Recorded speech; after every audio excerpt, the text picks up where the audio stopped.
Hello students, welcome to today's class. तो student, आज की इस वीडियो में हम जो है क्लास 12 के पाइथन प्रोग्रामिंग के बेसिक कॉन्सेप्ट को कवर करने वाले हैं। मतलब कि जो भी बेसिक कॉन्सेप्ट है पाइथन प्रोग्रामिंग के वो आज की इस वीडियो में कवर हो जाएंगे। तो लास्ट मोमेंट के लिए जो है मैंने कंपाइल करके वीडियो बनाए हैं, तो अच्छे से आप लोग देखिएगा जिससे कि आपको जो है ज़्यादा से ज़्यादा बेनिफिट मिल पाए। तो आज की इस वीडियो में आप लोग देख सकते हैं ये सारे टॉपिक जो हम कवर करेंगे। चलिए ज़्यादा टाइम वेस्ट न करते हुए आज की इस वीडियो को स्टार्ट कर लेते हैं। तो सबसे पहले हम डिस्कस करते हैं पाइथन के इंट्रोडक्शन से। पाइथन क्या है? तो पाइथन के बारे में सभी को पता है। पाइथन क्या है? एक हाई लेवल प्रोग्रामिंग लैंग्वेज है जिसको कि जो है गाइडो वन रोसन ने डेवलप करा था 1991 में। हालांकि इस चीज़ को डिस्कस करने की जरूरत नहीं है, लेकिन पाइथन से हम स्टार्टिंग कर रहे हैं तो यहाँ पे जो है थोड़ा सा इंट्रोडक्शन भी मैंने डिस्कस कर लिया है। और देखिए, पाइथन जो है एक इंटरप्रेटेड लैंग्वेज है। इंटरप्रेटेड का मतलब होता है कि यहाँ पे जो कोड एग्जीक्यूट होता है वो लाइन बाय लाइन एग्जीक्यूट होता है। मतलब कि पूरा का पूरा जो कोड है वो एक बार में एग्जीक्यूट नहीं होता है, लाइन बाय लाइन एग्जीक्यूट होता है। और इस पे बेस आपको क्वेश्चन भी देखने को मिल सकता है। मतलब कि आपसे पूछ लिया जाए कि पाइथन किस टाइप की लैंग्वेज है, तो आपको जो बताना है कि पाइथन जो है वो इंटरप्रेटेड लैंग्वेज है। अब हम बात करते हैं कि पाइथन प्रोग्रामिंग के लिए हमें किन किन चीज़ों की रिक्वायरमेंट होती है, क्या क्या ऐसी चीज़ें होती हैं जिनकी की नॉलेज आपको होनी चाहिए पाइथन प्रोग्रामिंग के लिए। तो सबसे पहले हम बात करते हैं टोकन्स की, कि टोकन्स क्या होते हैं। तो देखिए, टोकन्स जो है वो एक तरीके की स्मॉलेस्ट इंडिविजुअल यूनिट होती हैं किसी भी प्रोग्राम की। मतलब कि छोटे छोटे जो पार्ट होते हैं किसी प्रोग्राम के, उनको बोला जाता है टोकन। और टोकन्स में जो है आपके हो सकते हैं कीवर्ड्स, आइडेंटिफायर, लिटरल्स, ऑपरेटर्स या फिर पंचुएटर्स। ये सारी चीज़ें जो है टोकन्स में आ जाती हैं। इन्हीं को मिला के हम क्या करते हैं, पूरी कोडिंग करते हैं, पूरा प्रोग्राम लिखते हैं। तो चलिए इनको जो है एक एग्जांपल से समझते हैं। जैसे कि यहाँ पे जो पाइथन का प्रोग्राम है, तो यहाँ पे जो नेम लिखा हुआ है ये क्या है, एक तरीके का आइडेंटिफायर है। इसी तरीके से यहाँ पे जो वैल्यू अब है ये क्या है, एक तरीके का लिटरल है। तो जो पाइथन का प्रोग्राम होता है वो कई सारे तरीके के टोकन्स को मिला के बना हुआ होता है। जैसे कि जो इक्वल का साइन है ये क्या हो जाएगा, एक तरीके का ऑपरेटर हो जाएगा। तो इस तरीके से किसी भी पाइथन प्रोग्राम में जो स्मॉलेस्ट यूनिट होती हैं उनको टोकन बोला जाता है। तो चलिए इन सब चीज़ों को हम वन बाय वन डिस्कस कर लेते हैं। पहले हम बात करते हैं पाइथन के कीवर्ड्स की, कि कीवर्ड्स क्या होते हैं। तो कीवर्ड देखिए जो है रिजर्व वर्ड होते हैं पाइथन में, जो कि एक स्पेसिफिक मीनिंग देते हैं पाइथन के इंटरप्रेटर को। मतलब कि जो कीवर्ड होते हैं वो स्पेशल वर्ड होते हैं जिनको कि आप कहीं भी प्रोग्राम में लिख देंगे तो एक स्पेसिफिक मीनिंग जो है वो इंटरप्रेटर के पास चला जाएगा। जैसे कि एग्जाम्पल के तौर पर आप लोग यहाँ पे देख सकते हैं, ये सारे जो है कीवर्ड होते हैं। मतलब कि कुछ ऐसे वर्ड होते हैं पाइथन लैंग्वेज में जिनको कि अगर आप कहीं पे लिख देंगे तो इनका एक स्पेसिफिक मीनिंग होगा। जो पाइथन का इंटरप्रेटर वो समझ जाएगा कि यहाँ पे जो है कुछ स्पेसिफिक फंक्शन परफॉर्म करना है। और देखिए, जो कीवर्ड होते हैं वो केस सेंसिटिव होते हैं। जैसे ये लिखे हुए हैं वैसे ही आपको प्रोग्राम में लिखने होते हैं। अगर स्मॉल केस में लिखे हुए हैं तो आपको स्मॉल में लिखना है, अगर कैपिटल में लिखे हुए हैं तो कैपिटल में ही आपको लिखना है। जैसे कि यहाँ पे नन है, तो नन का जो एन है वो कैपिटल होता है। अगर आपने स्मॉल कर दिया तो फिर ये कीवर्ड नहीं माना जाएगा। इसी तरीके से ब्रेक है, अगर ब्रेक का कोई भी लेटर आपने कैपिटल कर दिया तो फिर ये जो है कीवर्ड नहीं माना जाएगा। मतलब कि जैसे पाइथन की लैंग्वेज में कीवर्ड होते हैं वैसे ही आपको प्रोग्राम में लिखने पड़ते हैं। तो मुझे लग रहा है आप लोग को समझ में आ गया होगा कीवर्ड क्या होते हैं। एक तरीके के स्पेशल वर्ड होते हैं जिनका कि स्पेशल मीनिंग होता है। अब बात करते हैं आइडेंटिफायर की। तो आइडेंटिफायर देखिए क्या होते हैं। आइडेंटिफायर जो है वो एक तरीके के नेम होते हैं जो कि पाइथन के प्रोग्राम में किसी चीज़ को आइडेंटिफिकेशन देते हैं। जैसे कि वेरिएबल का नेम हो गया, फंक्शन का नेम हो गया, या प्रोग्राम में किसी और एंटिटी का नेम हो गया जो कि किसी भी चीज़ को आइडेंटिफिकेशन दे रहा है प्रोग्राम में, तो उसको हम बोलेंगे आइडेंटिफायर। जैसे कि एग्जाम्पल के तौर पे यहाँ पे देखिए मैंने लिखा है इक्वल 10। तो यहाँ पे जो ए है वो किसको आइडेंटिफिकेशन दे रहा है, 10 को आइडेंटिफिकेशन दे रहा है। अगर हम कहीं भी प्रोग्राम में लिखते हैं ए तो इसका मतलब होगा 10। तो यहाँ पे जो ए है वो क्या है, एक तरीके का वेरिएबल है। तो वेरिएबल का जो नेम होता है वो भी क्या होता है, एक आइडेंटिफायर होता है। इसके अलावा दूसरे वाले कोड की अगर हम बात करें तो यहाँ पर देखिए एक फंक्शन डिफाइन किया हुआ है ऐड के नाम से, और इस फंक्शन के अंदर ही कोड पड़ा हुआ है। मतलब कि इस पूरे कोड को जो आइडेंटिफिकेशन दे रहा है वो कौन दे रहा है, ये फंक्शन दे रहा है। तो जो फंक्शन का नेम है ये भी क्या हो जाएगा, एक तरीके का आइडेंटिफायर हो जाएगा। तो इसी तरीके से पाइथन के प्रोग्राम में कोई भी ऐसी चीज़ है जो कि किसी और चीज़ को आइडेंटिफिकेशन दे रही है, किसी कोड को आइडेंटिफिकेशन दे रही है, तो उसको हम बोलेंगे आइडेंटिफायर। मुझे लग रहा है आप लोग को क्लियर हो गया होगा। अब हम बात कर लेते हैं कि आइडेंटिफायर को बनाने के रूल्स क्या होते हैं। तो आइडेंटिफायर्स के रूल्स की अगर हम बात करें तो सबसे पहला रूल ये होता है कि जो आइडेंटिफायर का नेम होगा वो हमेशा जो है आपका अल्फाबेट से स्टार्ट होगा या फिर अंडरस्कोर से स्टार्ट होगा। इसके अलावा किसी और चीज से स्टार्ट नहीं हो सकता। इसके अलावा आइडेंटिफायर के नेम में जो अल्फाबेट है वो लोअर केस में भी हो सकते हैं और अपर केस में भी हो सकते हैं। और इसके अलावा अंडरस्कोर जो है वो आइडेंटिफायर के नेम के बीच में आ सकता है, एंड साथ साथ जो है आइडेंटिफायर के नेम में डिजिट भी हो सकती हैं। लेकिन डिजिट जो होगी वो स्टार्टिंग में नहीं होगी। मतलब कि नंबर जो है आइडेंटिफायर के नेम में कभी भी स्टार्टिंग में नहीं होगा, बीच में हो सकता है या फिर लास्ट में हो सकता है। थर्ड रूल की अगर हम बात करें तो आइडेंटिफायर के नेम में कोई भी वाइट स्पेस अलाउ नहीं होता है। वाइट स्पेस में जो है स्पेस आ जाता है, टैब का स्पेस आ जाता है, एंटर की आ जाती है।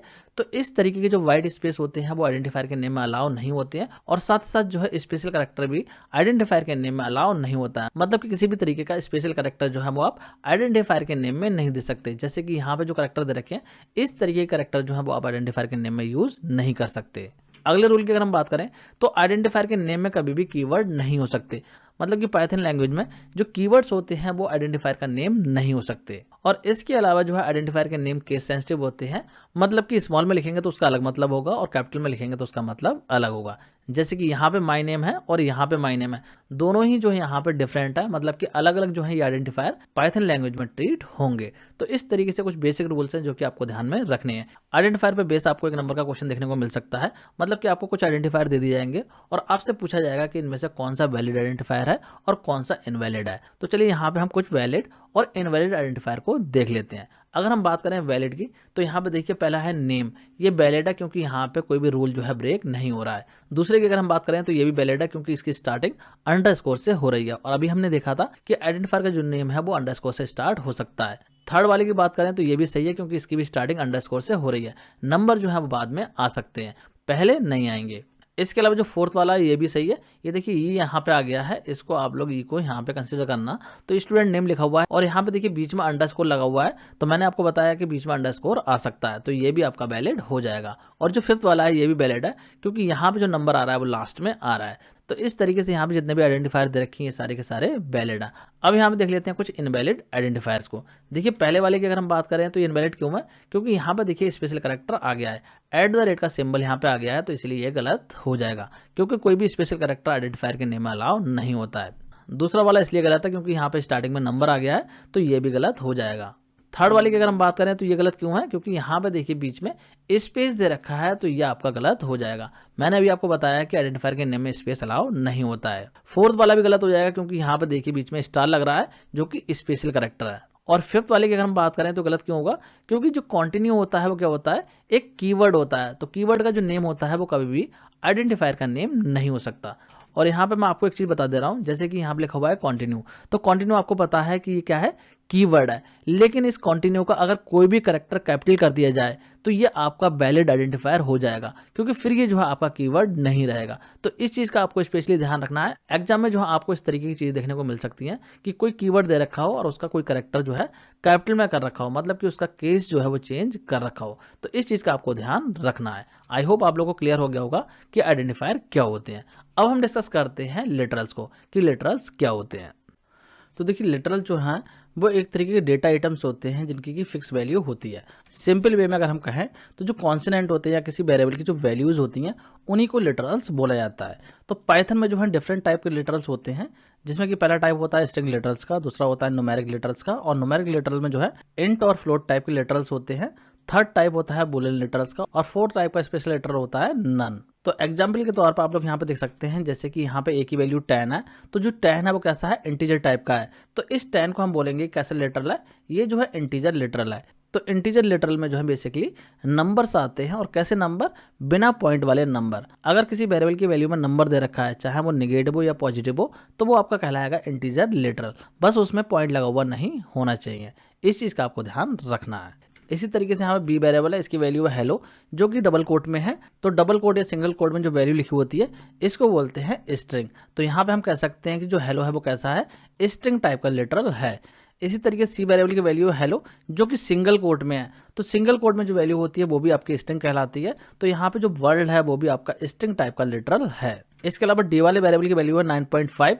तो जो पॉइंट वाली वैल्यू होती है वो आती है आपकी फ्लोट टाइप के लिटरल में, मतलब कि यहाँ पर 9.5 जो है वो फ्लोट टाइप का लिटरल है। इसके अलावा ई वाले वेरिएबल की अगर हम बात करें तो यहाँ पे देखिए लिखा हुआ है 10 > 5। तो 10 > 5 ये हो जाएगा ट्रू। तो जो ट्रू है वो क्या है, एक तरीके का बुलियन लिटरल है। बूलियन लिटरल में होते हैं ट्रू एंड फॉल्स, मतलब कि यहाँ पे ऐसी कोई कंडीशन होती जो कि फॉल्स हो रही होती, तो यहाँ पे जो फॉल्स वैल्यू आती है वाले वेरिएबल के पास में, वो भी क्या होती है, बूलियन टाइप का लिटरल होती है। मतलब कि किसी वेरिएबल के अंदर अगर ट्रू या फॉल्स वैल्यू है तो वो कहलाएगी बूलियन लिटरल। और लास्ट में यहाँ पे देखिए लिखा हुआ है एफ इक्वल नन, मतलब कि जो नन होता है वो एक स्पेशल टाइप का लिटरल होता है जिसको कि कई सारे फंक्शन जो है रिटर्न करते हैं और इसको जो है वैल्यू के ऑप्शंस को दिखाने के लिए यूज किया जाता है। तो इस तरीके से लिटरल्स होते हैं। मुझे लग रहा है आप लोग को समझ में आ गया होगा कि लिटरल्स क्या होते हैं। वेरिएबल की जो वैल्यूज होती हैं उन्हीं को लिटरल बोला जाता है और किस किस टाइप के लिटरल्स होते हैं ये मैंने आपको बता ही दिया है। अब हम यहाँ पे डिस्कस कर लेते हैं एस्केप सीक्वेंसेस को।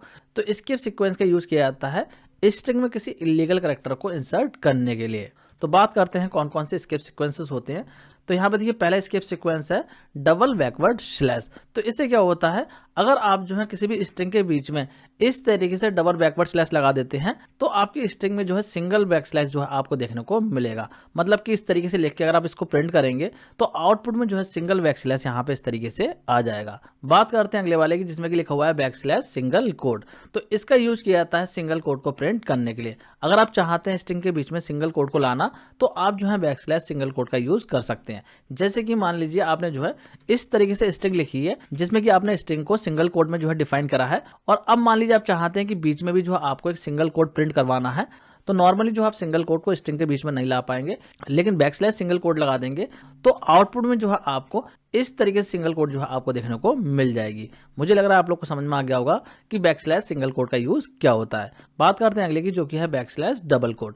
मतलब कि अगर आप चाहते हैं किसी स्ट्रिंग के बीच में डबल कोड को प्रिंट कराना तो आप यूज कर सकते हैं बैकस्लैश डबल कोड का। जैसे कि एग्जाम्पल के तौर पर मान लीजिए आपने जो है स्ट्रिंग को इस तरीके से डिफाइन कर दिया है डबल कोड के अंदर। अब आप चाहते हैं इस स्ट्रिंग में कि बीच में भी डबल कोड प्रिंट हो जाए, तो उस केस में आप क्या करेंगे, बैकस्लैश डबल कोड का यूज करेंगे तो इस स्ट्रिंग के बीच में जो है डबल कोटेशन मार्क आ जाएंगे। और इसके अलावा अगर आप चाहें तो इस काम को ऐसे भी कर सकते हैं कि स्ट्रिंग को जो है सिंगल कोड के अंदर डाल दीजिए और बीच में जो है आप डबल कोटेशन मार्क लगा सकते हैं। बात करते हैं अगले की जो कि है बैकस्लैश ए। तो इसका यूज किया जाता है एसक्यूएल को जनरेट करने के लिए। मतलब कि इस तरीके से अगर आप जो है कोड में बैकस्लैश ए लगा देंगे तो जब भी इस कोड को आप एग्जीक्यूट कराएंगे तो यहाँ पे जनरेट होगी एक बेल की साउंड। अगले स्केप सीक्वेंस की अगर हम बात करें तो है बैकस्लैश बी और इसका यूज किया जाता है बैक स्पेस को देने के लिए। जैसे कि कीबोर्ड पर बैक स्पेस की काम करती है तो उसी तरीके से जो आप स्ट्रिंग में किसी भी कैरेक्टर को आप हटा सकते हैं बैकस्लैश बी का यूज करके। जैसे कि यहाँ पे एग्जाम्पल के तौर में आप लोग देख सकते हैं, यहाँ पे मैंने लिखा है हेलो, फिर लगाया है बैकस्लैश बी, फिर लिखा है वर्ल्ड। तो ये बैकस्लैश बी क्या करेगा, यहाँ पे जो ओ है इसको हटा देगा, मतलब कि इससे पहले का जो भी कैरेक्टर होगा उसको ये गायब कर देगा। इसको जब आप चलाएंगे तो इस तरीके से आपको आउटपुट देखने को मिलेगा, मतलब कि जो ओ है वो यहाँ से गायब हो चुका है। बात करते हैं अगली स्केप सीक्वेंस की जो कि है बैकस्लैश एन और इसका यूज किया जाता है न्यू लाइन को इंसर्ट कराने के लिए। अगर आप चाहते हैं स्ट्रिंग के बीच में कि न्यू लाइन आ जाए तो उस केस में आप कर सकते हैं बैकस्लैश एन का यूज। जैसे कि यहाँ पे एग्जाम्पल में आप देख सकते हैं मैंने लिखा है हेलो वर्ल्ड और हेलो वर्ल्ड के बीच में लगा दिया बैकस्लैश एन। तो इससे क्या होगा, पहले हेलो लिख के आएगा और जो वर्ल्ड होगा वो नेक्स्ट लाइन में लिख के आएगा। मतलब कि जो बैकस्लैश एन होता है वो एंटर की का काम करता है। जिस तरीके से एंटर की वर्क करती है उसी तरीके से बैकस्लैश एन भी वर्क करता है और इसको जो है न्यू लाइन कैरेक्टर भी बोला जाता है। तो इस कोड का जो आउटपुट है वो कुछ इस तरीके से आएगा। बात करते हैं अगले की जो कि है बैकस्लैश आर और इसका यूज किया जाता है कैरेज रिटर्न के लिए। देखिए इसको क्लियरली मैं आपको एग्जाम्पल की हेल्प से समझाता हूँ। जैसे कि यहाँ पे मैंने लिखा है हेलो और फिर लगाया है बैकस्लैश आर और फिर लिखा है हाय। तो ये बैकस्लैश आर क्या करेगा, अपने पीछे चेक करेगा कि कितने कैरेक्टर हैं और इन कैरेक्टर को क्या करेगा, ये स्टार्टिंग में ले जाएगा और स्टार्टिंग से उतने ही कैरेक्टर जो है ये गायब कर देगा। मतलब कि लिख के आ जाएगा हाय और फिर जो है इतना पार्ट आएगा। यहाँ पे आउटपुट में आप लोग देख सकते हैं जो आउटपुट होगा वो कुछ इस तरीके से आएगा। मतलब कि ये वाला जो पार्ट है वो स्टार्टिंग में आ गया है और फिर जो है बाकी के कैरेक्टर आ रहे हैं। तो इस तरीके से ये होता है कैरेज रिटर्न। बात करते हैं अगले की जो कि है बैकस्लैश टी। तो इसका यूज किया जाता है टैब का स्पेस देने के लिए। मतलब कि अगर आप जो है स्ट्रिंग को इस तरीके से डिफाइन करते हैं और स्ट्रिंग के बीच में लगा देते हैं बैकस्लैश टी तो यहाँ पे हेलो और वर्ल्ड के बीच में एक टैब का स्पेस आपको देखने को मिलेगा। मतलब कि जो आउटपुट आएगा वो कुछ इस तरीके से आएगा। तो मुझे लग रहा है आप लोग को सारे स्केप सीक्वेंसेस समझ में आ गए होंगे। अब यहाँ पे हम डिस्कस कर लेते हैं स्ट्रिंग को कि कौन कौन सी टाइप की स्ट्रिंग जो है पाइथन में होती हैं। तो देखिए पाइथन में जो है दो टाइप की स्ट्रिंग होती हैं। पहली होती है सिंगल लाइन स्ट्रिंग। इस तरीके की स्ट्रिंग की अगर हम बात करें तो ये एक लाइन में होती है। मतलब किसी वेरिएबल के अंदर अगर कोई वैल्यू दे रखी है सिंगल कोड में या फिर डबल कोड में और जो स्ट्रिंग है वो सिर्फ और सिर्फ एक ही लाइन में है तो ऐसी स्ट्रिंग को हम बोलेंगे सिंगल लाइन स्ट्रिंग, जिसको कि आप सिंगल कोड में या फिर डबल कोड में डिफाइन कर सकते हैं। अब बात करते हैं दूसरे टाइप की स्ट्रिंग की, जो कि होती है मल्टी लाइन स्ट्रिंग। मतलब कि किसी वेरिएबल के अंदर ऐसी स्ट्रिंग है जो कि मल्टीपल लाइन में है, तो ऐसी स्ट्रिंग को बोलेंगे मल्टी लाइन स्ट्रिंग। और मल्टी लाइन स्ट्रिंग को आप डिफाइन करते हैं ट्रिपल कोटेशन मार्क से। चाहे तो सिंगल ट्रिपल कोटेशन मार्क लगा दीजिए या डबल ट्रिपल कोटेशन मार्क लगा दीजिए। इससे क्या होगा, मल्टी लाइन स्ट्रिंग जो है वो आपकी डिफाइन हो जाएगी। मतलब कि आपने वेरिएबल लिखा और वेरिएबल के अंदर जो स्ट्रिंग आप दे रहे हैं उससे पहले जो है ट्रिपल कोटेशन मार्क लगा दीजिए और जितनी भी लाइंस आपको लिखनी है वो लिख दीजिए और उसके बाद में लास्ट में जो है ट्रिपल कोटेशन मार्क को क्लोज कर दीजिए। तो इस तरीके से जो स्ट्रिंग डिफाइन होगी इसको बोला जाएगा multi line string. I hope आपको समझ में आ गया होगा। अब बात करते हैं हम पंक्चुएटर्स की। तो देखिए पंक्चुएटर्स क्या होते हैं, पाइथन प्रोग्रामिंग करने के लिए जो भी सिंबल्स की रिक्वायरमेंट होती है उनको हम पंक्चुएटर्स बोलते हैं। जैसे कि यहाँ पे जो सिंबल्स दे रखे हैं, कॉमा है, डबल कोट है, सिंगल कोट है, पैरेंथेसिस है, ब्रैकेट्स हैं, इस तरीके से सिंबल्स होते हैं जिनको कि हम कोडिंग के लिए यूज़ करते हैं, तो इनको पंक्चुएटर्स बोला जाता है। आई होप आपको समझ में आ गया होगा। बात करते हैं अगले टॉपिक की, जो कि है कमेंट। तो कमेंट्स क्या होते हैं, कमेंट देखिए एक तरीके के ऐसे टेक्स्ट होते हैं जो कि किसी प्रोग्राम के आउटकम को जो है अफेक्ट नहीं करते। मतलब किसी भी प्रोग्राम में आपने जो कोड लिखा है उस पर इनका कोई भी इफेक्ट नहीं होता। ये सिर्फ और सिर्फ प्रोग्रामर की नॉलेज के लिए होते हैं कि जो कोड वो लिख रहा है वो किस लिए लिख रहा है। वहां पे जो है वो कुछ ऐसे टेक्स्ट लिख सकता है जिससे कि उसे याद रहे कि जो कोड लिखा है वो किस बारे में है। तो सिर्फ और सिर्फ प्रोग्रामर की नॉलेज के लिए होते हैं, इनका कोड के आउटपुट में कोई भी इफेक्ट नहीं होता है। जैसे कि एग्जाम्पल के तौर पर यहाँ पे आप लोग देख सकते हैं, मैंने ये प्रोग्राम लिखा है 2 नंबर को सम करने के लिए। तो यहाँ पे जो है इस तरीके से मैंने कमेंट लगा दिया है कि जो प्रोग्राम है वो 2 नंबर का सम करने के लिए यहाँ पे बनाया गया है। तो जब इस प्रोग्राम को मैं चलाऊंगा तो जो कमेंट होगा वो एग्जीक्यूट नहीं होगा। मतलब कि आउटपुट में जो आपको कमेंट देखने को नहीं मिलेगा। ये सिर्फ और सिर्फ कोड में है, ये बताने के लिए जो कोड लिखा गया है वो 2 नंबर का सम करने के लिए लिखा गया है। तो सिर्फ और सिर्फ यूजर की नॉलेज के लिए होते हैं, इनका आउटपुट पर कोई इफेक्ट नहीं पड़ता है। जब इस प्रोग्राम को आप चलाएंगे तो इस तरीके से जो आउटपुट आएगा वो 30 आ जाएगा, जो कमेंट है वो आउटपुट में नहीं आएगा। अब बात करते हैं कि पाइथन में कौन कौन से टाइप के कमेंट्स होते हैं। तो पाइथन में जो है मेनली 2 टाइप के कमेंट होते हैं। पहला होता है सिंगल लाइन कमेंट और दूसरा होता है मल्टी लाइन कमेंट। तो सिंगल लाइन कमेंट की अगर हम बात करें तो इसको डिफाइन किया जाता है हैश के साइन से। मतलब कि आपने एक लाइन लिखी है और उसके आगे आपने हैश लगा दिया, तो इस तरीके का जो कमेंट होगा उसको बोला जाएगा सिंगल लाइन कमेंट। लेकिन मान लीजिए आप चाहते हैं कि आपको जो है कमेंट में पूरा एक पैराग्राफ लिखना है, तो इसको आप कर सकते हैं मल्टी लाइन कमेंट की हेल्प से। तो मल्टी लाइन कमेंट को डिफाइन किया जाता है ट्रिपल कोटेशन मार्क की हेल्प से। मतलब कि जहां पे भी आपको मल्टी लाइन कमेंट लगाना है तो सबसे पहले ट्रिपल कोटेशन मार्क लगा दीजिए और उसके बाद में जितनी भी लाइंस आपको लिखनी है वो लाइन लिख दीजिए और लास्ट में जो है ट्रिपल कोटेशन मार्क को क्लोज कर दीजिए। तो इस तरीके से डिफाइन हो जाएगा मल्टी लाइन कमेंट। अब हो सकता है कुछ बच्चों के माइंड में डाउट आ रहा हो कि सर आपने मल्टी लाइन स्ट्रिंग भी ऐसे ही बताया था। तो मल्टी लाइन स्ट्रिंग को भी हम इस तरीके से डिफाइन करते हैं, मतलब कि ट्रिपल कोटेशन मार्क का यूज करके करते हैं। लेकिन यहाँ पे रहेगा कोई वेरिएबल, जैसे कि मैं यहाँ पे कर दूं a इक्वल इस तरीके से इन लाइंस को, तो अब ये कहलाएगी स्ट्रिंग। मतलब कि इस तरीके से ट्रिपल कोटेशन मार्क को आपने यूज करा है और ये वैल्यू किसी वेरिएबल की है, तब ये कहलाएगी स्ट्रिंग। अदरवाइज आपने इस तरीके से ट्रिपल कोटेशन मार्क लगा दिए हैं तो ये कहलाएगा मल्टी लाइन कमेंट। मुझे लग रहा है आप लोगों को क्लियर हो गया होगा। इसके अलावा कमेंट का एक और टाइप होता है जिसको कि हम बोलते हैं इनलाइन कमेंट। अब इनलाइन कमेंट क्या होता है, इनलाइन कमेंट ऐसा होता है जो कि कोड के साथ में रहता है। जैसे कि यहाँ पे आप लोग देख सकते हैं तो कोड लिखा हुआ है, जैसे कि ये लाइन जो है कोड का पार्ट है, तो इसी के आगे जो है यहाँ पे इस तरीके से कमेंट लगा दिया है, तो ये कहलाएगा इनलाइन कमेंट। मतलब कि कोड भी लिखा हुआ है और उसके आगे आपने कोई कमेंट लगा रखा है, तो ऐसे कमेंट को हम बोलते हैं इनलाइन कमेंट। मुझे लग रहा है आप लोग को क्लियर हो गया होगा। अब हम डिस्कस करते हैं ब्लॉक और इंडेंटेशन को, कि ब्लॉक क्या होता है और इंडेंटेशन क्या होता है। तो देखिए पाइथन जो है इंडेंटेशन को यूज करता है किसी भी ब्लॉक को क्रिएट करने के लिए। मतलब कि कोड का कोई भी ब्लॉक क्रिएट करना है तो पाइथन में वो क्रिएट होता है इंडेंटेशन की हेल्प से। और सेम इंडेंटेशन पे जितने भी स्टेटमेंट लिखे होते हैं वो सेम ब्लॉक का पार्ट होते हैं। जैसे कि यहाँ पे आप लोग देख सकते हैं ये प्रोग्राम यहाँ पे लिखा हुआ है, तो इस प्रोग्राम में देखिए यहाँ पे लिखा है if a greater than b और फिर जो यहाँ पे कॉलन लगा हुआ है और कॉलन लगने के बाद में जैसे ही एंटर कराया तो यहाँ पे देखिए कुछ स्पेस आया है, तो इसी चीज को बोला जाता है इंडेंटेशन। मतलब कि जब भी कॉलन का साइन लगेगा तो इस तरीके से थोड़ा सा स्पेस छोड़ के जो है लाइन स्टार्ट होगी। और जब आप लोग कोड लिखें एग्जाम में तो इस चीज का आपको ध्यान रखना है, जहां भी कॉलन लग जाएंगे तो उसके बाद आपको थोड़ा स्पेस देके नेक्स्ट लाइन को स्टार्ट करना है। तो इस तरीके से ये इंडेंटेशन होती है और ये पूरा का पूरा जो पार्ट है वो क्या है, एक ब्लॉक है। मतलब कि ये स्टेटमेंट अगर ट्रू होगा तो ये सारे स्टेटमेंट एग्जीक्यूट होंगे। इसी तरीके से यहाँ पे देखिए एल्स पार्ट में कॉलन लगे हुए हैं, तो ये पूरा पार्ट एक ब्लॉक है। मतलब कि ये दोनों लाइन जो है सेम इंडेंटेशन पे है, तो इस चीज को इंडेंटेशन बोला जाता है। और कॉलन के बाद में जो एरिया स्टार्ट होता है इस पूरे एरिया को बोला जाता है ब्लॉक। मुझे लग रहा है आप लोग को क्लियर हो गया होगा। बात करते हैं अगले टर्म की, जो कि है वेरिएबल, कि वेरिएबल क्या होते हैं और इनमें किस तरीके से असाइनमेंट किया जाता है। तो देखिए वेरिएबल्स की अगर हम बात करें तो वेरिएबल क्या होते हैं, बेसिकली एक तरीके के नेम होते हैं जो कि किसी मेमोरी लोकेशन को दिया जाता है जिसमें कि कोई वैल्यू होल्ड होती है। एग्जाम्पल के तौर पर आप लोग देख सकते हैं यहाँ पे मैंने लिखा है a = 10। तो जो 10 वैल्यू है ये किसके पास जा रही है, a के पास। तो a क्या है, यहाँ पे वेरिएबल है। a देखिए यहाँ पे आइडेंटिफायर भी है, मैंने आपको बताया कि वेरिएबल आइडेंटिफायर भी होते हैं, मतलब कि किसी वैल्यू को कोई आइडेंटिफिकेशन दे तो वो आपका आइडेंटिफायर हो जाता है। तो इस तरीके से जो a नेम है ये क्या है, एक वेरिएबल का नेम है जिसके पास में एक वैल्यू है जो कि 10 है। अगर कहीं पे भी आप a लिखेंगे तो वैल्यू आ जाएगी 10। इसी तरीके से यहाँ पे लिखा हुआ है नेम = राहुल। तो जो नेम है वो भी क्या है, यहाँ पे वेरिएबल जिसने कि इस वैल्यू को होल्ड किया हुआ है। तो इस तरीके से वेरिएबल्स होते हैं।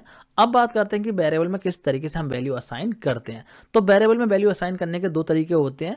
मतलब कि एक तरीका तो यह है कि आप जो है मल्टीपल वेरिएबल्स में सेम वैल्यू को असाइन कर सकते हैं। मतलब कि आपको बोला जाए कि सेम वैल्यू जो है आपको अलग अलग वेरिएबल में स्टोर करनी है, तो वो आप कैसे करेंगे। तो इस काम को जो आप कुछ इस तरीके से कर सकते हैं। देखिए यहाँ पे लिखा है a = b, b = c और c = 10।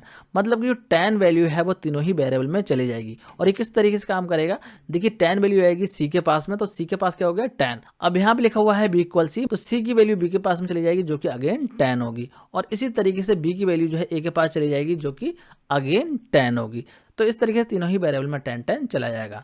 तो इस तरीके से आप जो है सेम वैल्यू को मल्टीपल वेरिएबल में असाइन कर सकते हैं। बात करते हैं assigning multiple values to multiple variable. मतलब कि आपको बोला जाए कि अलग अलग वेरिएबल में अलग अलग वैल्यू असाइन करनी है, तो वो आप किस तरीके से करेंगे। तो देखिए इस काम को आप कुछ इस तरीके से कर सकते हैं।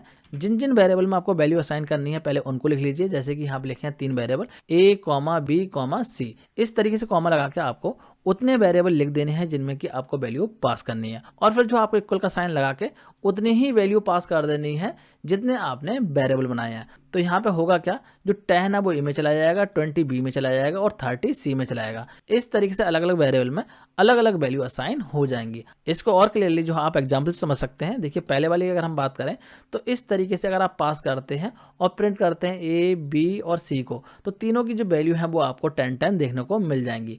मतलब कि जो 10 वैल्यू है वो तीनों ही वेरिएबल में पास हो जाएगी। और दूसरे वाले की अगर हम बात करें, अगर आप लिखते हैं इस तरीके से a, b, c और फिर जो है 3 वैल्यू पास करते हैं और अब आप प्रिंट करते हैं a को, b को और c को, तो इस तरीके से आपको वैल्यू देखने को मिलेगी 10, 20, 30। मतलब कि तीनों वेरिएबल की जो है अलग अलग वैल्यू आ जाएंगी। तो मुझे लग रहा है आप लोग को क्लियर हो गया होगा कि किस तरीके से जो आप वेरिएबल में वैल्यू को असाइन कर सकते हैं। अब हम बात करेंगे अगले टॉपिक की, जो कि है डायनेमिक टाइपिंग।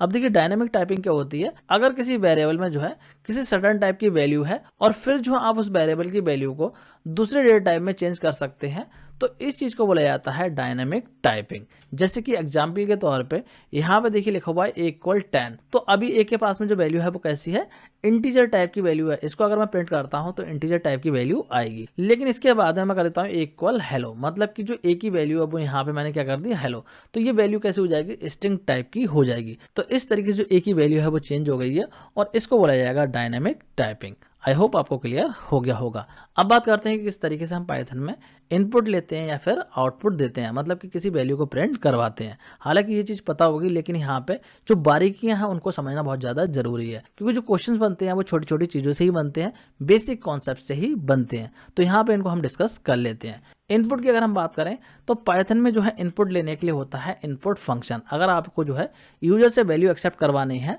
तो आप यूज कर सकते हैं इनपुट फंक्शन। किस तरीके से काम करता है, देखिए मान लीजिए अगर आपको प्रोग्राम में एक नेम एंटर करवाना है यूजर से, कि आप चाहते हैं कि प्रोग्राम जब चले तो उस टाइम पे क्या करे, यूजर अपना नेम टाइप करे। तो इस केस में आप क्या कर सकते हैं, एक वेरिएबल बना लेंगे और उसके बाद में इनपुट लिखेंगे, फिर यहाँ पे मैसेज दे देंगे। तो इससे होगा क्या, जो नेम वाला वेरिएबल है इसकी वैल्यू यूजर प्रोग्राम को चलते टाइम दे सकता है। और देखिए एक चीज आपको याद रखनी है कि जो इनपुट फंक्शन है वो हमेशा स्ट्रिंग टाइप की वैल्यू को ही एक्सेप्ट करता है। मतलब कि जो नेम वाला वेरिएबल है इसके पास जो वैल्यू आएगी वो स्ट्रिंग टाइप की आएगी। देखिए यहाँ पे प्रिंट फंक्शन के अंदर मैंने टाइप फंक्शन लगाया है। तो टाइप फंक्शन क्या करता है, किसी वेरिएबल का टाइप बताता है कि उसमें किस टाइप की वैल्यू है। तो यहाँ पे जब इसको प्रिंट करा जाएगा तो इसका टाइप आएगा str। मतलब कि कोड को आप इस तरीके से लिखते हैं। देखिए यहाँ पे नेम को इनपुट करवाया है और फिर जो है यहाँ पे टाइप को प्रिंट कराया है। तो मान लीजिए जब ये प्रोग्राम चला तो यूजर ने नेम एंटर करा विराट कोहली, तो इसका ये टाइप बता देगा कि इसका जो टाइप है वो कैसा है, str है। मतलब कि इस फंक्शन ने जो है स्ट्रिंग टाइप की वैल्यू एक्सेप्ट करी है। इसके अलावा मान लीजिए आपको जो है एज एंटर करवानी है और आपने जो है इनपुट फंक्शन लगाया और यहाँ पे बोल दिया कि एज को एंटर करो। तो इस केस में जो आप एज एंटर करेंगे, यहाँ पे देखिए इस तरीके से अगर प्रोग्राम लिख देते हैं और आप एज एंटर करवाते हैं तो जो एज एंटर यहाँ पे करिए मान लीजिए 18, तो ये भी जो है आपकी स्ट्रिंग टाइप की होगी, क्योंकि जो इनपुट फंक्शन है वो बाय डिफॉल्ट स्ट्रिंग टाइप की ही वैल्यू लेता है। अगर आप जो है इसका टाइप चेक करेंगे तो यहाँ पे जो है इसका टाइप भी स्ट्रिंग ही आएगा। तो यहाँ पे क्वेश्चन उठता है कि हम किस तरीके से नंबर्स को एंटर करवा सकते हैं।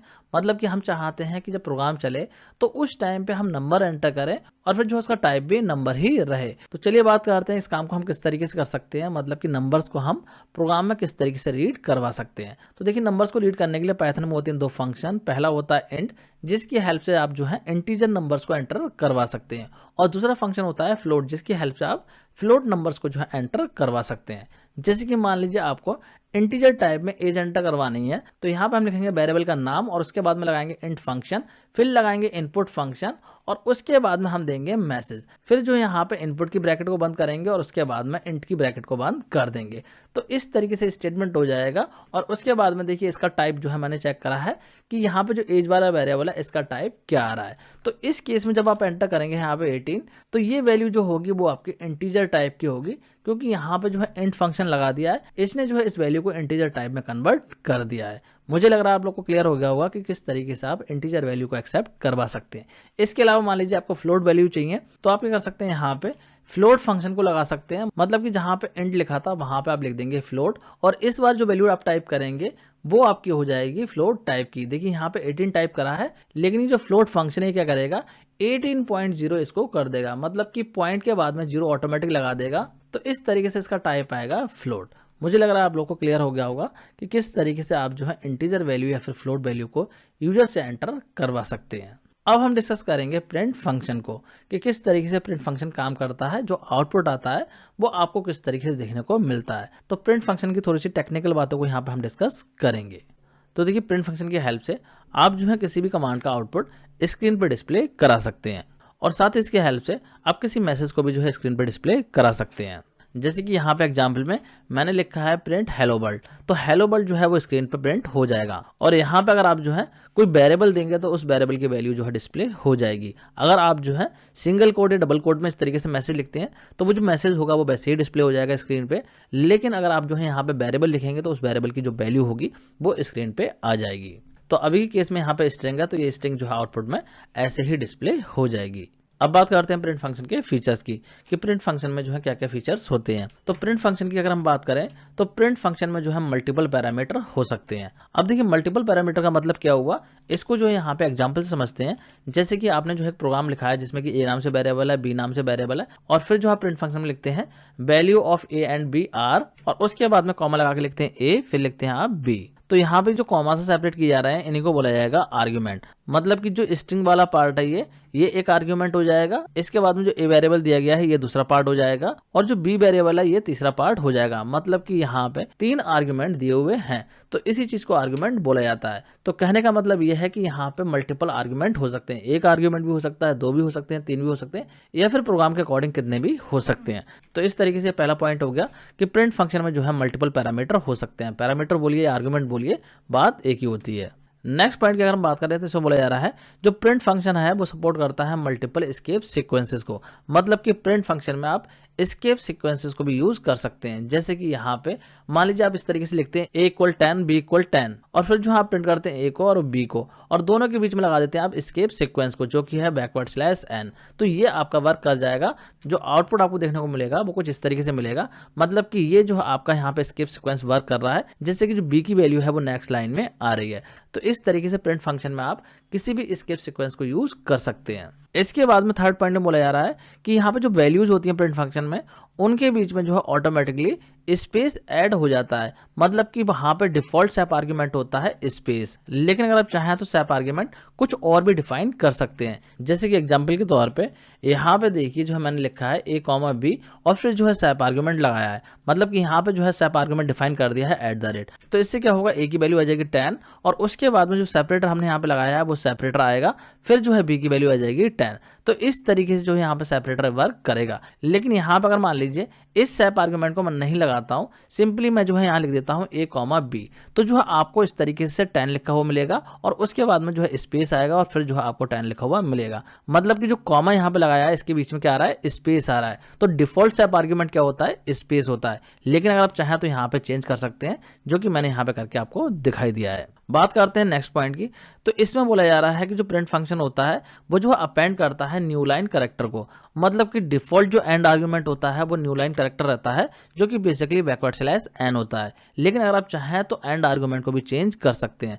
देखिए इसको जो है यहाँ पे प्रोग्राम से समझिए। जैसे कि यहाँ पे दो वेरिएबल है, तो मैंने लिखा प्रिंट ए और उसके बाद में जो मैंने यहाँ पे एंड आर्गुमेंट को डिफाइन कर दिया है, मतलब कि यहाँ पे मैंने कर दिया है स्पेस। तो ऐसा करने से क्या होगा, जो ए की वैल्यू है वो 10 आ जाएगी और उसके बाद में हमने यहाँ पे स्पेस लगा दिया है, तो क्या आ जाएगा, स्पेस आ जाएगा और फिर जो है बी की वैल्यू प्रिंट हो जाएगी, मतलब कि 10 आ जाएगा। अगर जो हम यहाँ पे ये एंड आर्गुमेंट नहीं लगाते तो उस केस में आउटपुट कुछ इस तरीके से आता। मतलब कि पहले ए की वैल्यू आती जो कि 10 है, उसके बाद में जो कर्सर है वो नेक्स्ट लाइन में चला जाता, क्योंकि जो प्रिंट फंक्शन होता है उसमें by default backward slash N जो है लगा रहता है। मतलब कि जो एंड आर्गुमेंट होता है प्रिंट फंक्शन का वो बाय डिफॉल्ट जो है बैकवर्ड स्लैश एन होता है। तो जब भी आप प्रिंट स्टेटमेंट लगाते हैं आपका कर्सर जो है नेक्स्ट लाइन में चला जाता है और उसके बाद में जो है बी की वैल्यू प्रिंट होती है जो कि अगेन 10 है, एंड इसके बाद में भी जो कर्सर है वो नेक्स्ट लाइन में मूव कर जाता। तो इस तरीके से अलग अलग लाइन में आपको आउटपुट देखने को मिलता। लेकिन अभी के केस में यहाँ पे जो हमने एंड आर्गुमेंट को चेंज कर दिया, हमने कर दिया स्पेस, तो इसीलिए यहाँ पे जो बैकवर्ड स्लैश है ना वो हट गया है,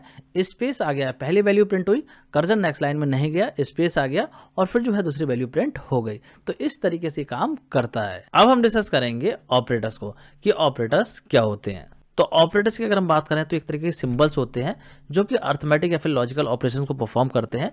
किन पे परफॉर्म करते हैं, ऑपरेंड्स पे, और उसके बाद में जो आपको एक मीनिंगफुल रिजल्ट दे देते हैं। तो एक ऑपरेटर को जो है कोई भी ऑपरेशन परफॉर्म करने के लिए एक या एक से ज्यादा ऑपरेंड्स की रिक्वायरमेंट होती है और इन दोनों के वैलिड कॉम्बिनेशन से जो है आपका बनता है एक्सप्रेशन, जो कि आपको कैलकुलेट किया हुआ रिजल्ट रिटर्न करता है। तो देखिए यहाँ पे कई सारे मैंने वर्ड यूज करे हैं, जैसे कि ऑपरेटर है, ऑपरेंड्स है, इसके अलावा एक्सप्रेशन है। तो इनको जो और क्लियरली एक एग्जाम्पल से समझते हैं कि ऑपरेटर एक्चुअली में होते क्या है। तो यहाँ पे देखिए मैंने लिखा है सम इक्वल ए प्लस बी।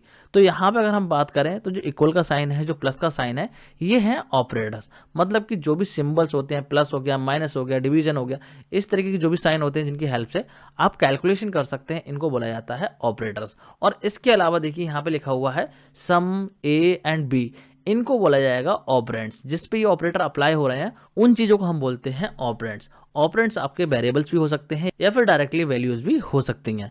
इसके अलावा यहाँ पे जो लिखा हुआ है ए प्लस बी, तो ये है आपका एक्सप्रेशन।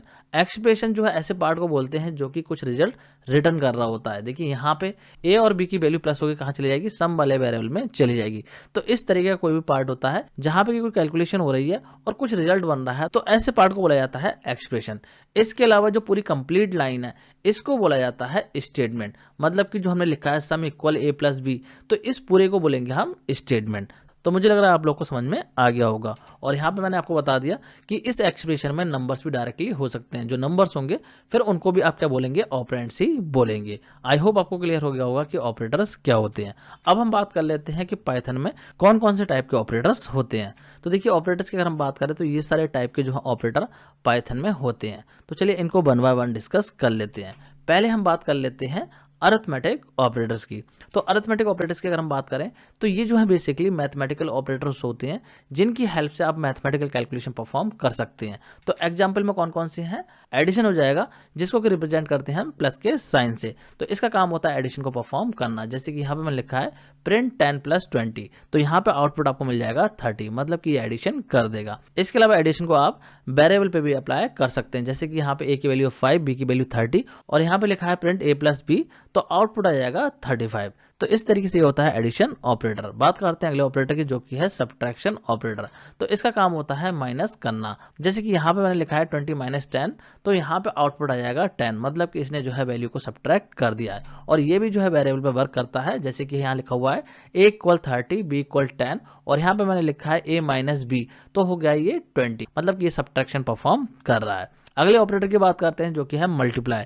तो इसका काम होता है मल्टीप्लिकेशन को करने का। जैसे कि मैंने लिखा है प्रिंट 5 × 3, तो इसका आउटपुट आ गया है 15। इसके अलावा इसको भी जो आप वेरिएबल पे अप्लाई कर सकते हैं। जैसे कि यहाँ पे a की वैल्यू है 10, b की वैल्यू है 5 और यहाँ पे मैंने प्रिंट कर दिया है a इंटू बी, तो यहाँ पे आ गया है आउटपुट 50। तो इस तरीके से जो स्टार का साइन होता है या फिर आप जो है इसको एस्टेरिस्क बोल सकते हैं, तो इसको यूज किया जाता है मल्टीप्लिकेशन के लिए। बात करते हैं अगले ऑपरेटर की जो कि है डिवीजन, और डिवीजन के लिए यूज होता है फॉरवर्ड स्लैश। तो फॉरवर्ड स्लैश का यूज करके जो आप डिवीजन को परफॉर्म कर सकते हैं। जैसे कि यहाँ पे एग्जांपल में मैंने लिखा है 5/2, मतलब कि यहाँ पे 5 को डिवाइड करो 2 से और जो आउटपुट बने वो यहाँ पे दे दो, तो यहाँ पे आउटपुट आ जाएगा 2.5।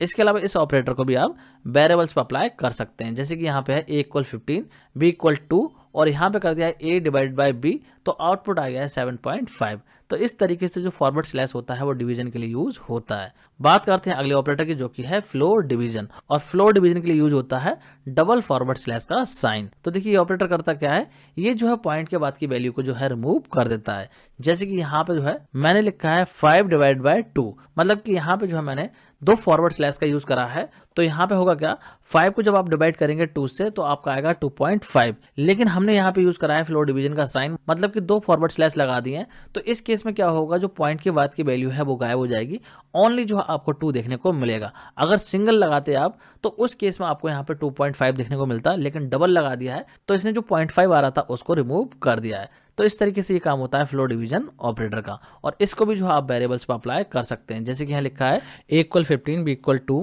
और इसके बाद में जो है प्रिंट स्टेटमेंट में लिखा है a डिवाइड बाय b। तो 15 को डिवाइड करेंगे 2 से तो आ जाएगा आपका 7.5, लेकिन यहाँ पे यूज करा है हमने फ्लोर डिवीजन, तो इसने क्या करा है 0.5 को रिमूव कर दिया है, ओनली 7 डिस्प्ले कर रहा है। तो इस तरीके से वर्क करता है फ्लोर डिवीजन ऑपरेटर। बात करते हैं अगले ऑपरेटर की जो की है मॉडुलस, और मॉडुलस का यूज किया जाता है रिमाइंडर को फाइंड करने के लिए।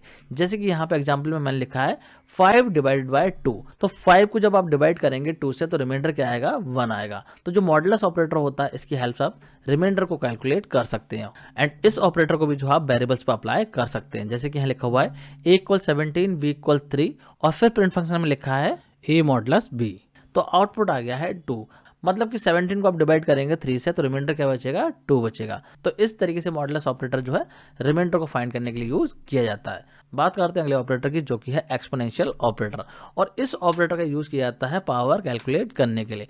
जैसे कि यहाँ पे लिखा है 5/2, तो डबल एस्टेरिस्क के साइन से जो है एक्सपोनेंशियल ऑपरेटर को इंडिकेट करते हैं, मतलब कि 2 स्टार के साइन आपने लगा दिए तो ये बन जाएगा एक्सपोनेंशियल ऑपरेटर। तो यहाँ पे 5/2 का मतलब हुआ 5 की पावर 2, तो 5 की पावर 2 का मतलब हो गया 25, मतलब कि इसने 5 की पावर कैलकुलेट कर दी है। और इस ऑपरेटर को भी जो है वेरिएबल्स पे यूज कर सकते हैं। जैसे कि यहाँ लिखा हुआ है a = 2, b = 3 और फिर मैंने लिखा है a*b, तो इसका मतलब ये हुआ a की पावर b की वैल्यू। तो a की वैल्यू क्या है 2 और b की वैल्यू है 3, तो इसका मतलब हो गया 2 की पावर 3, और 2 की पावर 3 कितनी हो जाएगी, 8 हो जाएगी। तो इस तरीके से जो ऑपरेटर है वो पावर कैलकुलेट करता है। आई होप आप लोग को क्लियर हो गया होगा।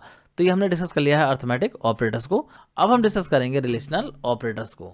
तो रिलेशनल ऑपरेटर की अगर हम बात करें तो ये जो है शो करते हैं 2 ऑपरेंड्स के बीच में रिलेशनशिप को। सिंपल वे में हम कह सकते हैं ये जो है वैल्यू को कंपेयर करते हैं और इनका जो आउटपुट होता है वो बूलियन फॉर्म में आता है, मतलब कि ट्रू या फिर फॉल्स की फॉर्म में आता है। तो चलिए बात करते हैं कौन कौन से रिलेशनल ऑपरेटर होते हैं। तो यहाँ पे आप लोग देख सकते हैं ये सारे जो है रिलेशनल ऑपरेटर होते हैं। तो पहले वाले की बात करते हैं जो कि है लेस देन, जिसको कि लेस देन के साइन से रिप्रेजेंट करते हैं। तो इसको देखिए यहाँ पे एग्जाम्पल समझते हैं। जैसे कि मैंने यहाँ पे लिखा है 10 < 20, तो 10 < 20 कंडीशन ट्रू, तो इसका जो आउटपुट है वो यहाँ पे ट्रू आपको देखने को मिल जाएगा। इसके अलावा मान लीजिए आप लिखते हैं 20 < 20, तो यहाँ पे आपको मिल जाएगा फॉल्स, क्योंकि 20 जो है वो 20 से छोटा नहीं होता है। इसके अलावा इस ऑपरेटर को आप वेरिएबल्स पे भी अप्लाई कर सकते हैं। जैसे कि यहाँ लिखा है a = 5, b = 20 और फिर मैंने यहाँ पे लिखा है a < b, मतलब कि a की जो वैल्यू है वो b की वैल्यू से कम है। तो ये बात बिल्कुल सही है, a की जो वैल्यू है b की वैल्यू से कम है, तो यहाँ पे जो आउटपुट मिल जाएगा आपको ट्रू। बात करते हैं अगले ऑपरेटर की जो कि है ग्रेटर देन। तो ये चेक करता है कोई वैल्यू ग्रेटर देन है या नहीं है। जैसे कि यहाँ लिखा है 10 < 20, मतलब कि जो 10 है वो 20 से ग्रेटर देन है, तो ये स्टेटमेंट हो जाएगा फॉल्स, क्योंकि जो 10 है वो 20 से लेस देन है। इसके अलावा अगर आप लिखते हैं 20 < 10, तो आपको मिल जाएगा ट्रू, क्योंकि 20 जो है वो 10 से बड़ा है। और इस ऑपरेटर को भी जो आप वेरिएबल्स पे अप्लाई कर सकते हैं। जैसे कि यहाँ लिखा है a = 20, b = 5 और फिर मैंने लिखा है a < b, मतलब कि जो a की वैल्यू है वो b की वैल्यू से बड़ी है, तो ये कंडीशन ट्रू हो रही है, तो आउटपुट आपको मिल जाएगा ट्रू। बात करते हैं अगले ऑपरेटर की जो कि है लेस देन और इक्वल टू। तो लेस देन इक्वल टू में क्या होता है, ये चेक करता है कि वैल्यू जो है या तो लेस देन हो या फिर इक्वल टू हो। अगर लेस देन है तब भी ये ट्रू देगा और इक्वल है तब भी आपको ये ट्रू देगा। मतलब कि लेफ्ट वाली वैल्यू राइट वाली वैल्यू से जो है अगर लेस देन है तब भी ट्रू मिलेगा और इक्वल है तब भी आपको ट्रू मिलेगा। तो यहाँ पे देखिए लिखा हुआ है 10 लेस देन और इक्वल टू 20, तो यहाँ पे आपको मिल जाएगा ट्रू, क्योंकि जो 10 है वो इक्वल नहीं है लेकिन लेस देन है किससे, 20 से, तो आउटपुट मिल रहा है आपको ट्रू। इसके अलावा आप लिखते हैं इस तरीके से 20 लेस देन और इक्वल टू 10, तो आपको मिल जाएगा फॉल्स, क्योंकि जो 20 है वो ना ही तो इक्वल है 10 के और ना ही 10 से छोटा है, तो इस केस में आपको मिल जाएगा फॉल्स। और इस ऑपरेटर को भी जो आप वेरिएबल्स पर अप्लाई कर सकते हैं, जैसे कि यहाँ लिखा है a इक्वल 20 b इक्वल 20 और फिर मैंने यहाँ पे प्रिंट में दिया है a लेस देन और इक्वल टू b, मतलब कि जो a की वैल्यू है वो या तो लेस देन हो b की वैल्यू के या फिर इक्वल हो। तो यहाँ पे देखिए लेस देन नहीं है लेकिन इक्वल है, तो आउटपुट मिल रहा है आपको ट्रू। तो इस तरीके से less than equal to work करता है। बात करते हैं अगले ऑपरेटर की, जो कि है ग्रेटर देन और इक्वल टू।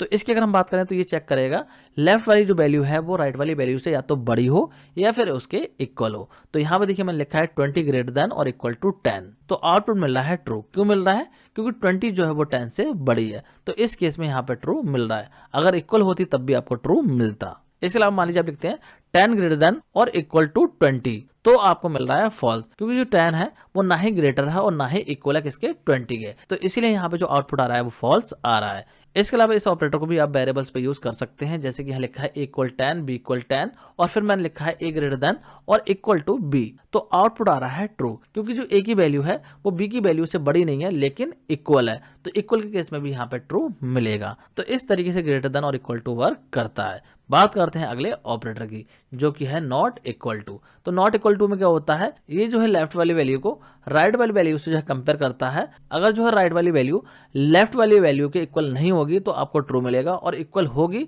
तो उस केस में आपको फॉल्स मिलेगा। जैसे कि यहाँ पे मैंने लिखा है 10 नॉट इक्वल टू 10, तो आउटपुट आ रहा है फॉल्स। क्यों आ रहा है, क्योंकि यहाँ पे कहने का मतलब यह है कि जो 10 है वो दूसरे 10 के इक्वल नहीं है लेकिन ये इक्वल है, तो इसीलिए यहाँ पे जो है आपको फॉल्स देखने को मिल जाएगा। इसके अलावा अगर आप लिखते हैं इस तरीके से 10 नॉट इक्वल 20, तो यहाँ पे मिल जाएगा आपको ट्रू, क्योंकि जो 10 है वो 20 के इक्वल नहीं है, तो बात बिल्कुल सही है, तो इसीलिए आउटपुट ट्रू आ जाएगा। और इस ऑपरेटर को भी आप वेरिएबल्स पे यूज कर सकते हैं, जैसे कि यहाँ लिखा है a इक्वल 10 b इक्वल 10 और फिर मैंने प्रिंट कराया है a नॉट इक्वल b, तो आउटपुट आ रहा है फॉल्स, क्योंकि दोनों जो है इक्वल है, तो इसीलिए यहाँ पे आउटपुट मिल रहा है फॉल्स। बात करते हैं अगले ऑपरेटर की, जो कि है इक्वल टू, और इसको रिप्रेजेंट करते हैं डबल इक्वल के साइन से।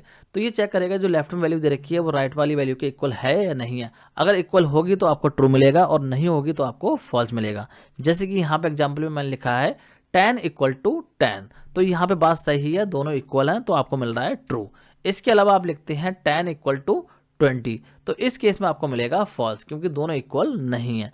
और इसको भी आप जो है वेरिएबल्स पे यूज कर सकते हैं, जैसे कि यहाँ लिखा है a इक्वल 10 b इक्वल 10 और फिर मैंने लिखा है a इक्वल टू b, तो आउटपुट आ रहा है ट्रू, मतलब कि दोनों वेरिएबल की जो वैल्यू है वो इक्वल है, तो इसीलिए आउटपुट मिल रहा है ट्रू।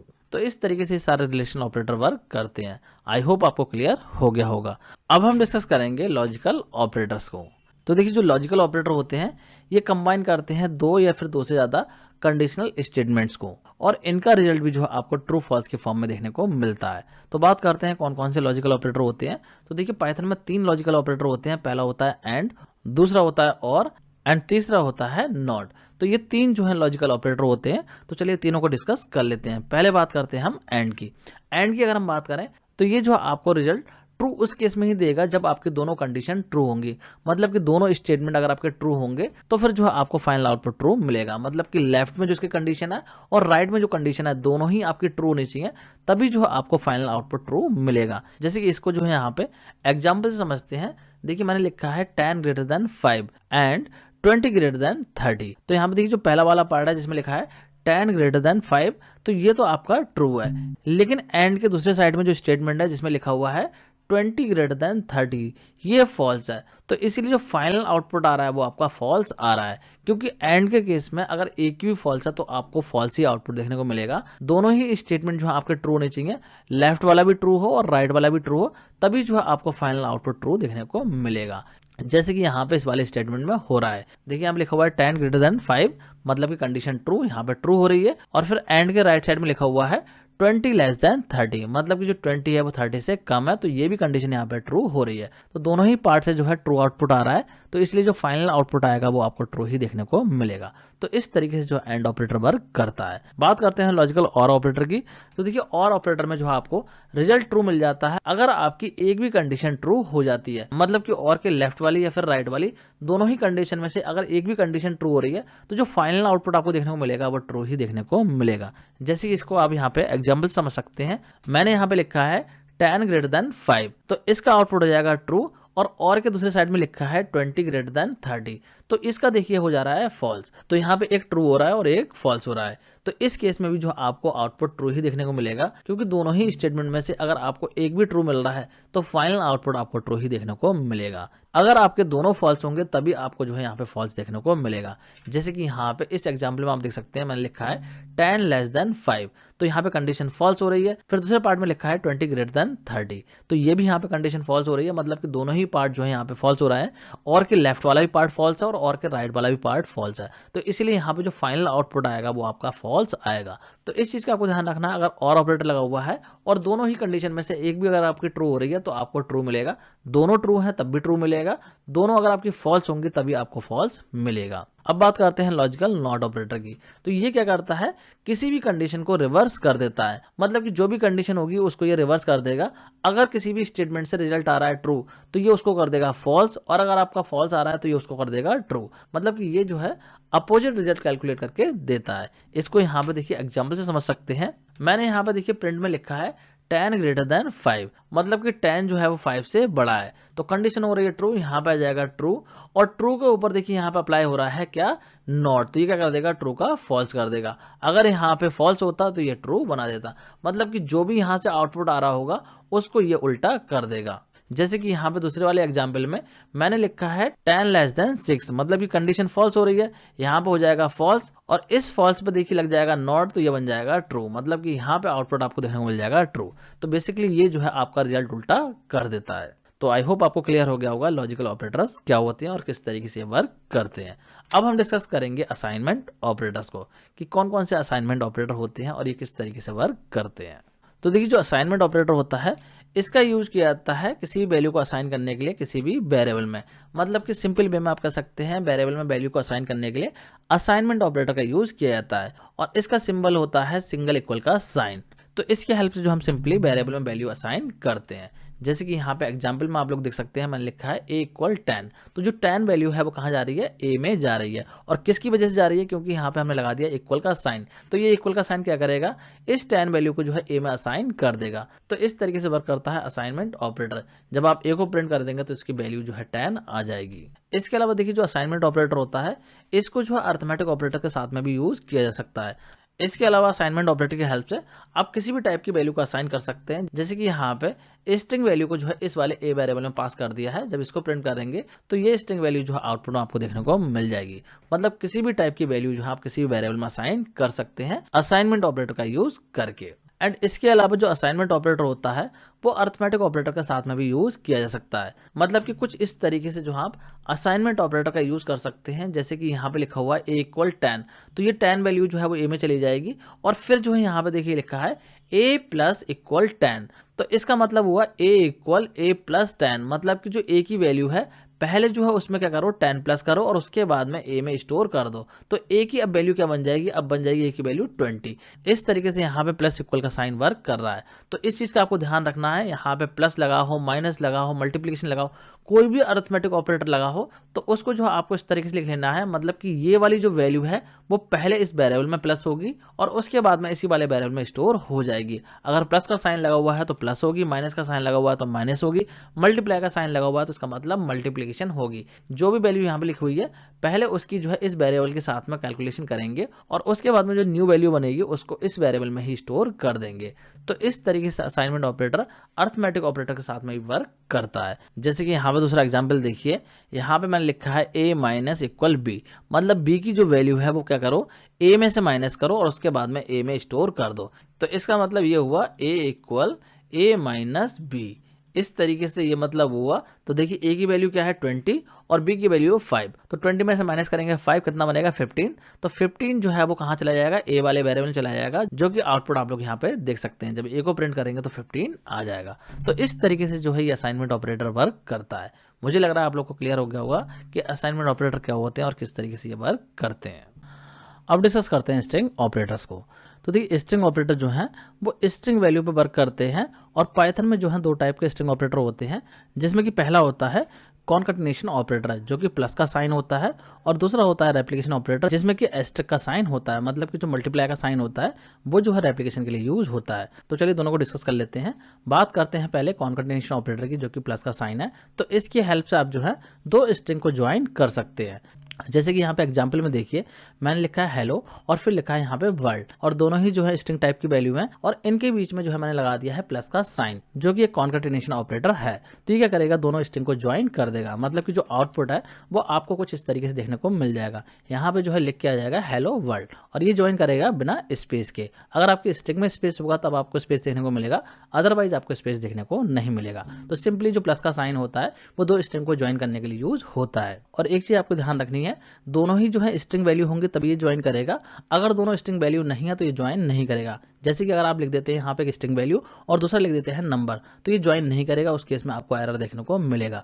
अगर दोनों नंबर होंगे तो क्या कर देगा, एडिशन कर देगा, मतलब कि जो प्लस है वो एज ए एडिशन ऑपरेटर फिर वर्क कर जाएगा। और दोनों स्ट्रिंग होगी तो उनको ये ज्वाइन कर देगा, मतलब कि एज ए कॉन्कैटिनेशन ऑपरेटर ये वर्क करेगा। और देखिए इस ऑपरेटर को आप वेरिएबल्स पे भी अप्लाई कर सकते हैं, जैसे कि यहाँ लिखा है a = 5 b = 10, और देखिए जो a के अंदर वैल्यू है वो स्ट्रिंग टाइप की है, क्योंकि जो 5 है वो कैसा है, डबल कोट में है, और b के अंदर जो 10 है वो भी कैसा है, डबल कोट में है, मतलब कि दोनों ही जो है स्ट्रिंग टाइप की वैल्यू है। तो अगर आप लिखते हैं a + b तो यहाँ पे देखिए 15 नहीं आएगा, यहाँ पे आ जाएगा 5 10, मतलब कि इन स्ट्रिंग को ये ज्वाइन कर रहा है, ना कि यहाँ पे एडिशन करेगा। सिंपली ये क्या करेगा, स्ट्रिंग को ज्वाइन कर देगा। अगर यहाँ पे जो है इंटीजर वैल्यू होती, मतलब कि नंबर की फॉर्म में वैल्यू होती, तब यहाँ पे ये एडिशन कर देता, लेकिन अभी के केस में 5 और 10 क्या है, स्ट्रिंग वैल्यू है, इसीलिए यहाँ पे इसने क्या करा है, इनको ज्वाइन कर दिया है। अब बात करते हैं अगले ऑपरेटर की जो कि है रेप्लिकेशन ऑपरेटर, और इसके लिए यूज होता है एस्टेरिस्क का साइन। तो इसका काम क्या होता है, इसकी हेल्प से आप रिपीट करा सकते हैं किसी भी स्ट्रिंग को एक नंबर ऑफ टाइम। जैसे कि इसको यहाँ पे एग्जाम्पल से समझ सकते हैं। देखिए मैंने यहाँ पे लिखा है हेलो और फिर जो है यहाँ पे एस्टेरिस्क का साइन लगाया है, और उसके बाद में लिखा है 3, और यहाँ पे जो 3 है ये कैसा है, नंबर है, मतलब कि इंटीजर की फॉर्म में है। तो ये क्या करेगा, जो हेलो है इसको 3 टाइम रिपीट कर देगा, मतलब कि इंटू का साइन लगाने के बाद में जो भी नंबर आप यहाँ पे लिखेंगे उतनी ही बार क्या होगी, आपकी स्ट्रिंग रिपीट हो जाएगी। यहाँ पे आप लोग देख सकते हैं हेलो हेलो हेलो 3 बार लिख के आ गया है, 3 लिखा हुआ है तो 3 बार आएगा, 4 लिखेंगे तो 4 बार आ जाएगा। जो भी नंबर आप यहाँ पे देंगे स्ट्रिंग जो है उतनी ही बार रिपीट हो जाएगी। और ये नंबर जो आप यहाँ पे स्टार्टिंग में भी दे सकते हैं, मतलब कि आप ऐसे भी लिख सकते हैं 3 यहाँ पे पहले लिख दें और उसके बाद में यहाँ पे स्टार का साइन लगा दें, फिर हेलो लिख दें, तब भी जो है आपकी रिपीटेशन हो जाएगी। फिर जो आपको यहाँ पे बाद में लिखने की जरूरत नहीं है, स्टार्टिंग में आप नंबर लगाते हैं और फिर स्टार का साइन लगाते हैं और उसके बाद में स्ट्रिंग लिखते हैं, तब भी आपकी रिपीटेशन हो जाएगी। तो इस तरीके से इस चीज को बोला जाता है रेप्लिकेशन। और इस ऑपरेटर को आप वेरिएबल के साथ भी यूज कर सकते हैं, जैसे कि यहाँ लिखा है a = 5, तो जो 5 है वो कैसा है, स्ट्रिंग टाइप का है, और उसके बाद में देखिए यहाँ पे लिखा है a × 4, तो जो 5 है वो कितनी बार रिपीट हो जाएगा, वो 4 टाइम रिपीट हो जाएगा, क्योंकि जो 5 है वो स्ट्रिंग टाइप की वैल्यू है। तो आउटपुट जो है वो आपको कुछ इस तरीके से देखने को मिलेगा, मतलब कि 5 जो है वो 4 टाइम रिपीट हो जाएगा। और इस ऑपरेटर के साथ में आपको एक चीज ध्यान रखनी है कि एक आपकी स्ट्रिंग हो और दूसरा आपका नंबर हो। अगर दोनों स्ट्रिंग होंगी तो ये काम नहीं करेगा, फिर आपको एरर देखने को मिलेगा। रेप्लिकेशन करने के लिए एक पार्ट स्ट्रिंग होना चाहिए और दूसरा पार्ट न्यूमेरिकल फॉर्म में होने चाहिए, मतलब कि इंटीजर फॉर्म में होना चाहिए। अगर दोनों नंबर फॉर्म में होंगे तो वहां पे क्या हो जाएगी, मल्टीप्लिकेशन हो जाएगी, लेकिन दोनों अगर स्ट्रिंग होंगे तो उस केस में ये आपका वर्क नहीं करेगा, फिर आपको एरर देखने को मिलेगा। तो इस तरीके से ये होते हैं आपके स्ट्रिंग ऑपरेटर। आई होप आपको क्लियर हो गए होंगे। अब हम डिस्कस करेंगे अगले टाइप के ऑपरेटर्स को, जो कि है आइडेंटिटी ऑपरेटर। तो आइडेंटिटी ऑपरेटर जो है वो डिटरमाइन करते हैं कि किसी वेरिएबल की वैल्यू किसी पर्टिकुलर टाइप की है या नहीं है। और पाइथन में जो है दो आइडेंटिटी ऑपरेटर होते हैं, जिसमें कि पहला है इज और दूसरा है इज नॉट। तो किस तरीके से वर्क करते हैं देखिए यहाँ पे समझते हैं एग्जांपल से। जैसे कि मैंने यहाँ पे लिखा है a = 10 और फिर लिखा है b = 10, देन लिखा है मैंने c = 10, लेकिन जो c की वैल्यू है वो कैसी है, स्ट्रिंग टाइप की है। a और b के अंदर जो वैल्यू है वो इंटीजर टाइप की है। तो इस तरीके से यहाँ पे 3 वेरिएबल्स की वैल्यू दे रखी है। अब अगर मैं जो है यहाँ पे लिखता हूँ इस तरीके से प्रिंट a is b, मतलब कि ये चेक करेगा a की वैल्यू और जो b की वैल्यू है वो सेम है या नहीं है। दोनों का टाइप बिल्कुल सेम होना चाहिए। अगर सेम होगी तो ये ट्रू देगा और सेम नहीं होगी तो ये फॉल्स देगा। तो अभी के केस में a और b की वैल्यू जो है बिल्कुल सेम है, तो यहाँ पे मिल जाएगा आपको ट्रू।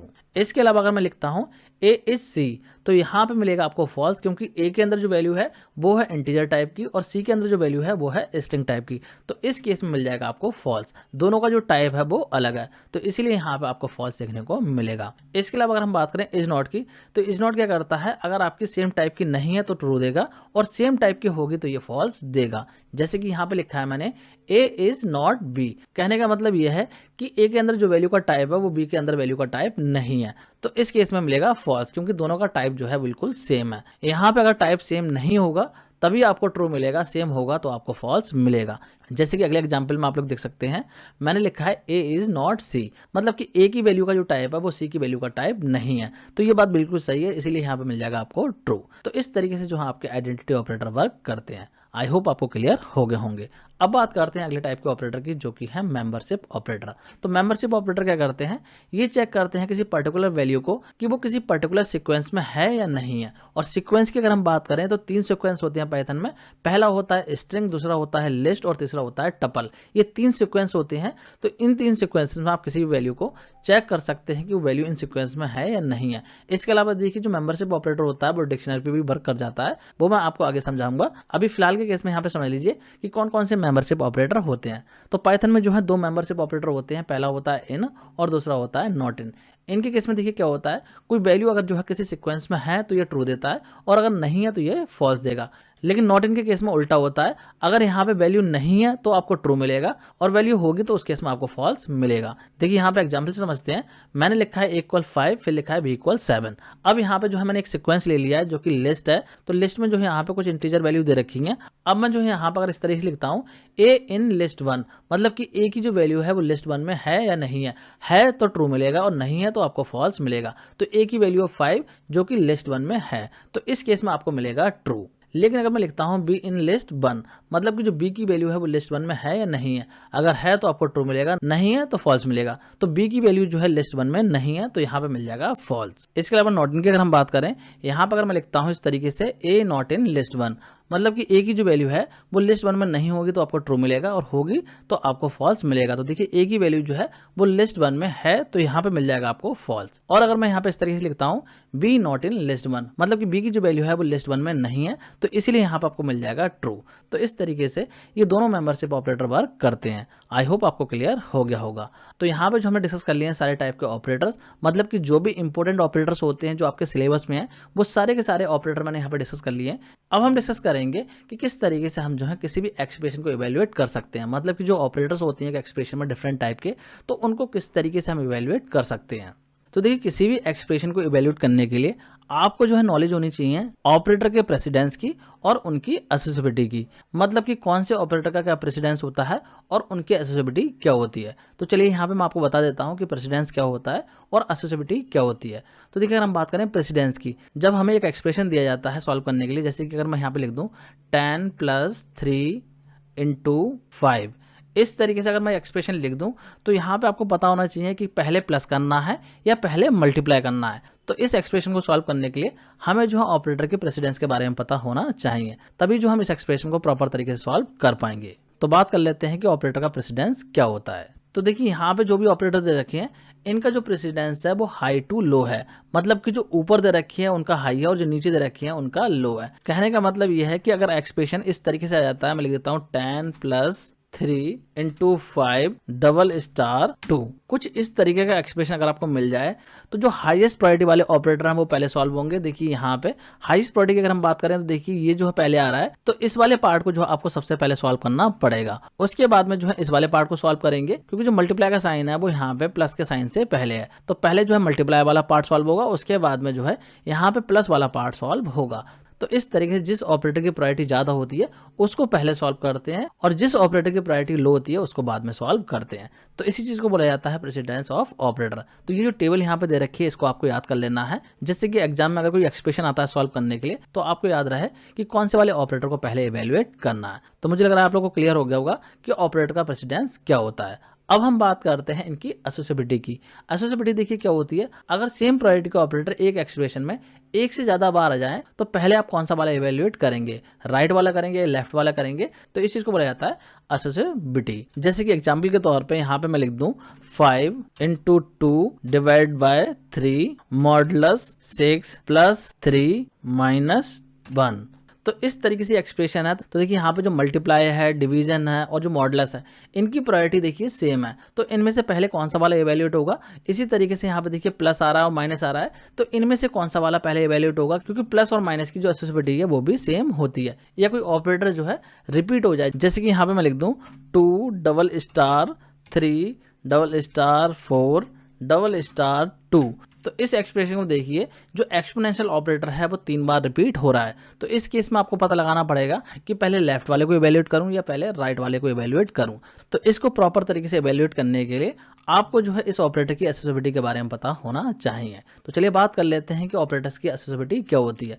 तो यहाँ पे देखिए जितने भी ऑपरेटर दे रखे हैं, इन सब की जो एसोसिएबिलिटी होती है वो लेफ्ट टू राइट होती है। मतलब कि एक एक्सप्रेशन में सेम प्रायोरिटी के ऑपरेटर जो है रिपीट होते हैं। तो आप क्या करेंगे, पहले लेफ्ट वाले को इवेल्युएट करेंगे और उसके बाद में राइट वाले को इवेल्युएट करेंगे। तो जितने भी ऑपरेटर यहाँ पे दे रखे हैं, इन सबकी एसोसिएबिलिटी लेफ्ट टू राइट होती है। सिर्फ और सिर्फ एक्सपोनेंशियल एकमात्र ऐसा ऑपरेटर है जिसकी राइट टू लेफ्ट जो है एसोसिएबिलिटी होती है। अगर ये जो है कई बार रिपीट हो रहा है तो पहले आपको राइट वाले को इवेल्युएट करना होगा, फिर जो आप लेफ्ट वाले को इवेल्युएट करेंगे। तो इस चीज का आपको ध्यान रखना है। जो एक्सपोनेंशियल ऑपरेटर है, जो कि डबल स्टार का साइन होता है, इसकी एसोसिएबिलिटी जो है राइट टू लेफ्ट होती है। और बाकी जितने भी यहाँ पे दे रखे हैं, इन सबकी जो है लेफ्ट टू राइट एसोसिएबिलिटी होती है। आई होप आपको समझ में आ गया होगा। देखिए यहाँ पे जो है एक एक्सप्रेशन को मैं आपको सॉल्व करके दिखा देता हूँ। जैसे कि यहाँ पे जो है मान लीजिए एक्सप्रेशन दे रखा है 12 plus 3 into 4 minus 6 divide by 2। तो इसको आप किस तरीके से सॉल्व करेंगे। तो देखिए यहाँ पे प्रायोरिटी की अगर हम बात करें, सबसे हाईएस्ट प्रायोरिटी किसकी है, यहाँ पे सबसे हाईएस्ट प्रेसिडेंस जो है वो किसका है, मल्टीप्लाई का है। तो सबसे पहले आप इस वाले पार्ट को सॉल्व करेंगे। तो 3 इंटू 4 हो जाएगा 12। इसके बाद में जो आपका एक्सप्रेशन बनेगा वो कुछ इस तरीके से बनेगा 12 प्लस 12 माइनस 6 डिवाइड बाय 2। अब इस वाले एक्सप्रेशन में हम चेक करेंगे किसकी प्रायोरिटी ज्यादा है, मतलब कि किसका प्रेसिडेंस यहाँ पे हाई है। तो अब इस एक्सप्रेशन में डिवीजन वाले ऑपरेटर का प्रेसिडेंस सबसे हाई है।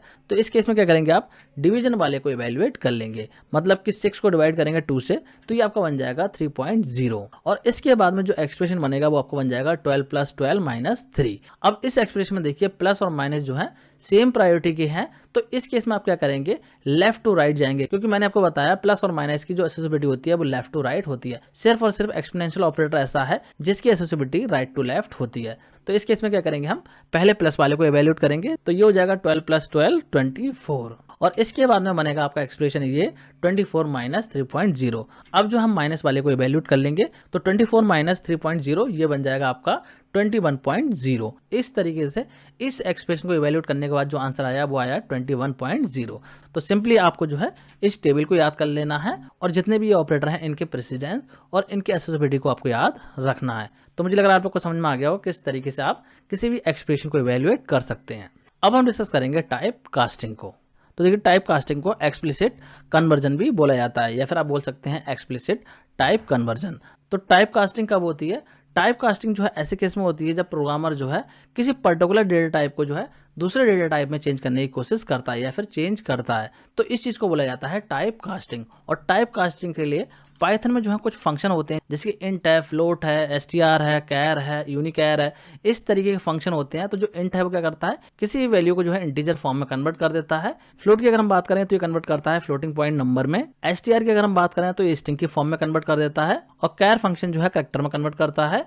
इसके अलावा यूनिकैर जो है यूनिकोड कैरेक्टर में कन्वर्ट कर देता है। इसके अलावा एक ORD फंक्शन होता है जिसकी हेल्प से आप किसी भी कैरेक्टर की ऑर्डिनल वैल्यू पता कर सकते हैं। तो इसको और क्लियरली यहाँ पे एग्जांपल समझते हैं।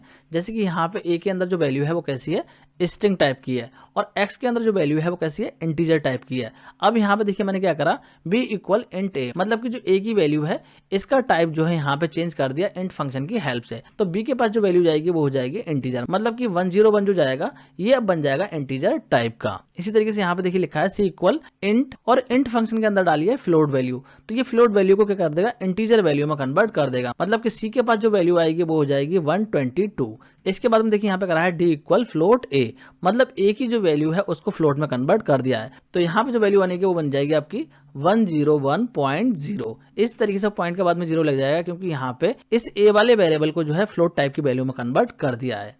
इसके बाद में लिखा है इक्वल str(x), मतलब कि x के पास में जो इंटीजर वैल्यू है इसको स्ट्रिंग में कन्वर्ट कर दिया है। तो ई वाले वेरिएबल के पास जो वैल्यू आएगी वो स्ट्रिंग टाइप की आएगी, मतलब कि डबल कोड या सिंगल कोड में जो है वैल्यू हो जाएगी 95। तो यहाँ पे आप लोग देख सकते हैं जब बी को प्रिंट करा है तो यहाँ पे जो है 101 आ रहा है जो कि इंटीजर टाइप का आ रहा है। सी को प्रिंट करा है तो ओनली 122 आ रहा है, जो पॉइंट के बाद में 4 है उसको हटा दिया है। और डी को जब प्रिंट करा है तो यहाँ पे देखिए हो रहा है 101.0, मतलब कि ए की जो वैल्यू है वो फ्लोट टाइप में कन्वर्ट हो गई है।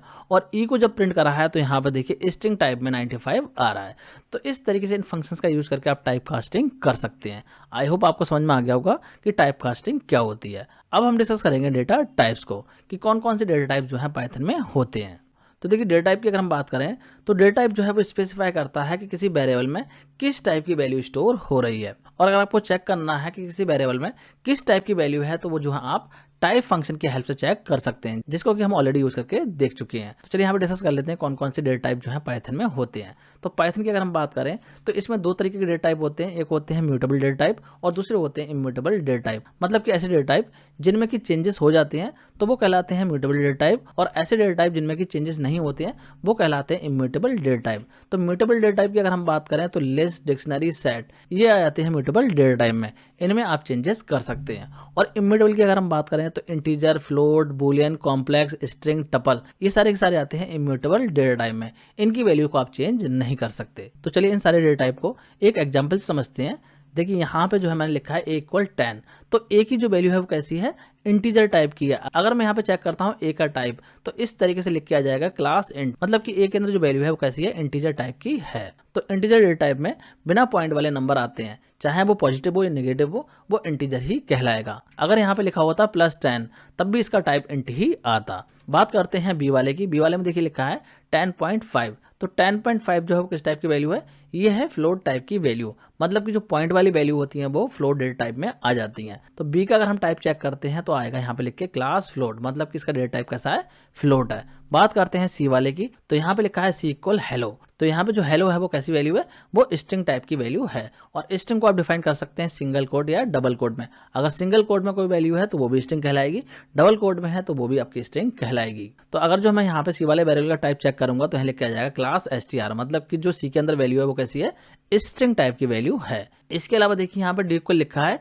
स्क्वायर ब्रैकेट में कुछ वैल्यू डाल रखी है 10, 20, 30। तो इस तरीके से जो ब्रैकेट लगाते हैं, मतलब कि जो स्क्वायर ब्रैकेट्स होती हैं इनमें हम डिफाइन करते हैं लिस्ट को। जहां पे भी आपको स्क्वायर ब्रैकेट दिख जाए तो समझ जाओ क्या है, लिस्ट है। अगर मैं इसका डेटा टाइप चेक करूंगा तो देखिए यहाँ पे लिख के आएगा क्लास लिस्ट, मतलब कि डी वाले वेरिएबल का डेटा टाइप जो है वो कैसा है, लिस्ट है। बात करते हैं ई की। ई में हमने डिफाइन कर रखा है टपल, और टपल की पहचान ये होती है कि इसमें हम लगाते हैं पैरेंथेसिस, मतलब कि कुछ वैल्यू दे रखी होंगी और पैरेंथेसिस के अंदर दे रखी होंगी। तो इस तरीके से हम डिफाइन करते हैं टपल को। अगर ई का टाइप हम चेक करेंगे तो यहाँ पे आ जाएगा टपल, मतलब कि जो ई का डेटा टाइप है वो कैसा है, टपल है। इसके बाद हम बात करते हैं एफ वाले की। देखिए यहाँ पे मैंने डिफाइन करा है सेट। सेट को डिफाइन करते हैं कर्ली ब्रेसेस में।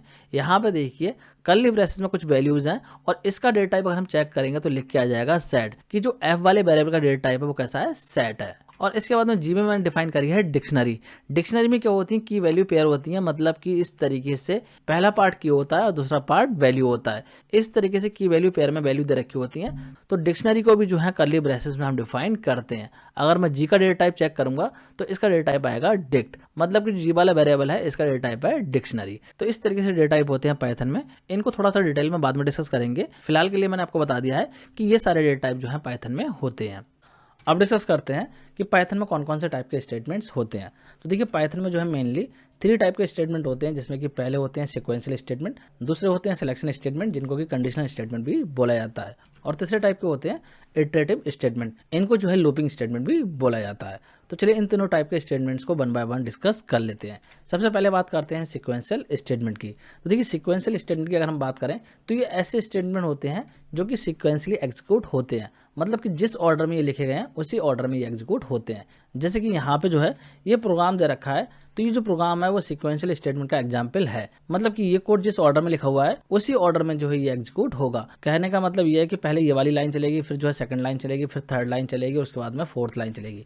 इस तरीके से जो है लाइन बाय लाइन एग्जीक्यूशन होगा। ऐसा नहीं कि पहले थर्ड लाइन चल जाए और उसके बाद में सेकंड लाइन चले, तो इस तरीके की चीजें यहाँ पे नहीं होंगी। जिस ऑर्डर में कोड लिखा हुआ है उसी ऑर्डर में एग्जीक्यूट होगा। तो इस तरीके के स्टेटमेंट्स को बोला जाता है सीक्वेंशियल स्टेटमेंट। आई होप आपको क्लियर हो गया होगा। अब बात करते हैं अगले टाइप की, जो कि है सिलेक्शन स्टेटमेंट, और इनको जो है कंडीशनल स्टेटमेंट भी बोला जाता है। तो इस टाइप के स्टेटमेंट्स का एग्जीक्यूशन जो है वो डिपेंड होता है कंडीशन पे।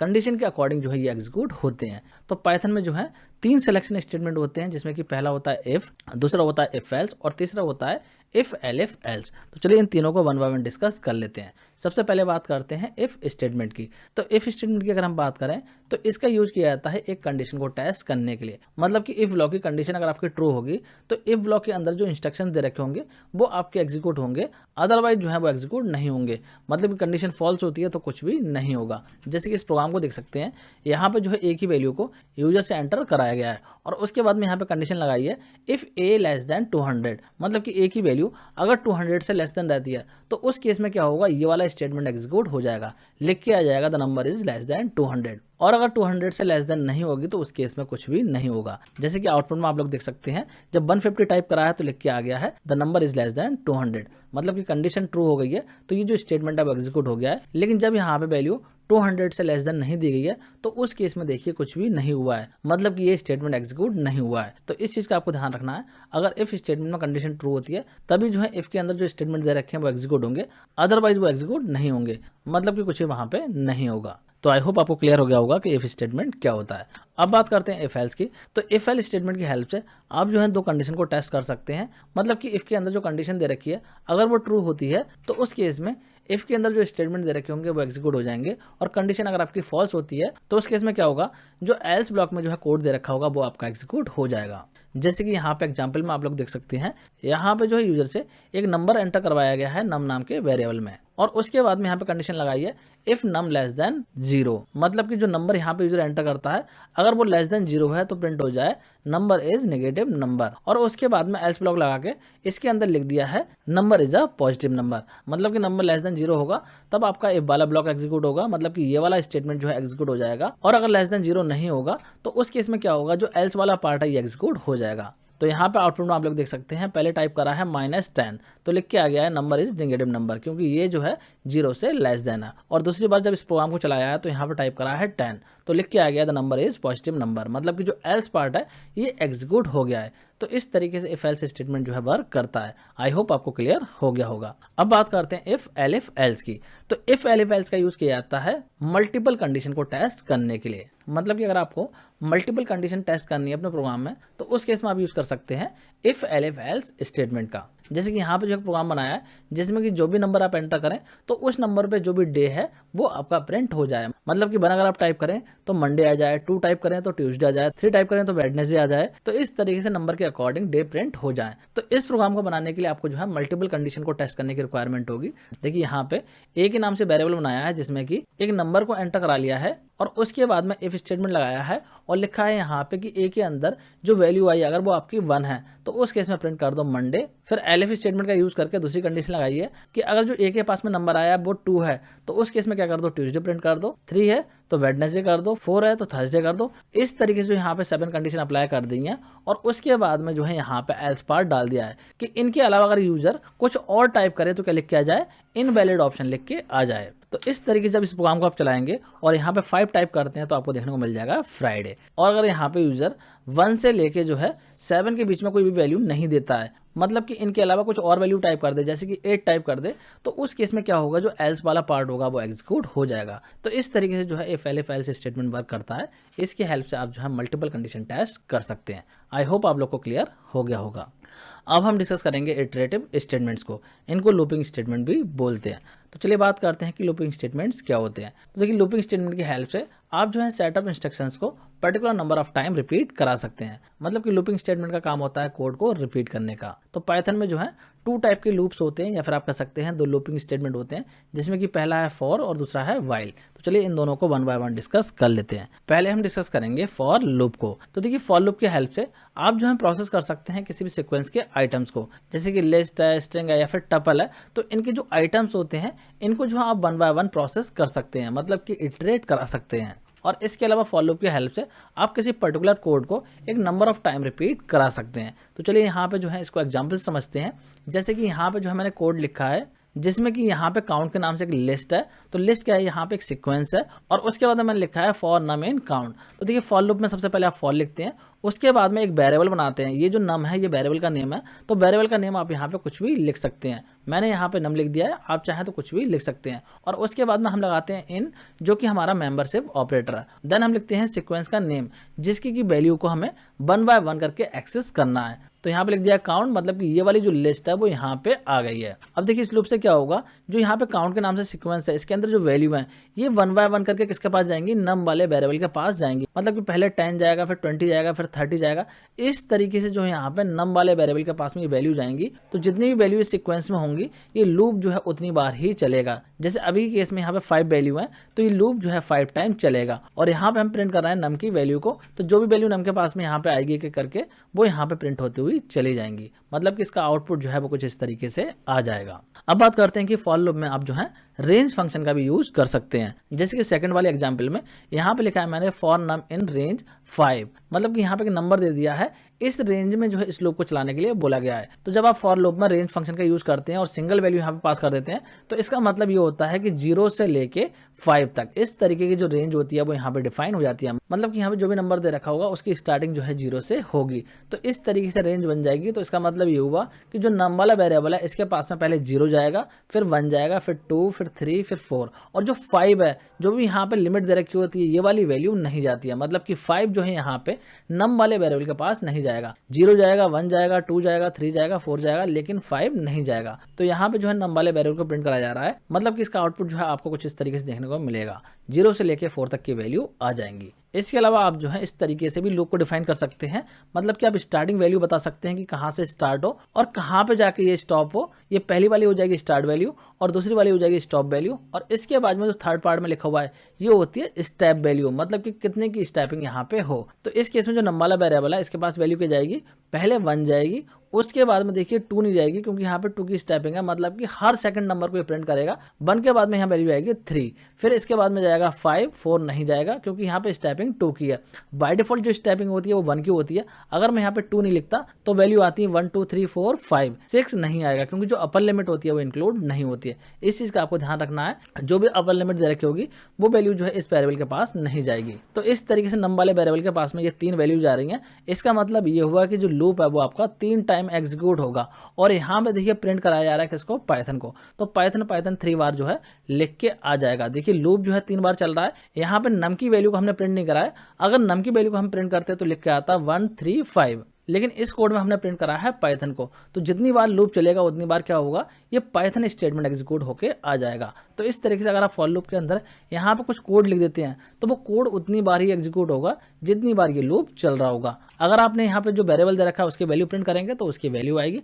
अगर उसकी वैल्यू नहीं देंगे तो जितनी बार भी लूप चलेगा उतनी बार जो है लूप के अंदर के स्टेटमेंट एग्जीक्यूट हो जाएंगे। आई होप आपको क्लियर हो गया होगा। तो जो आउटपुट है इसका कुछ इस तरीके से आ जाएगा।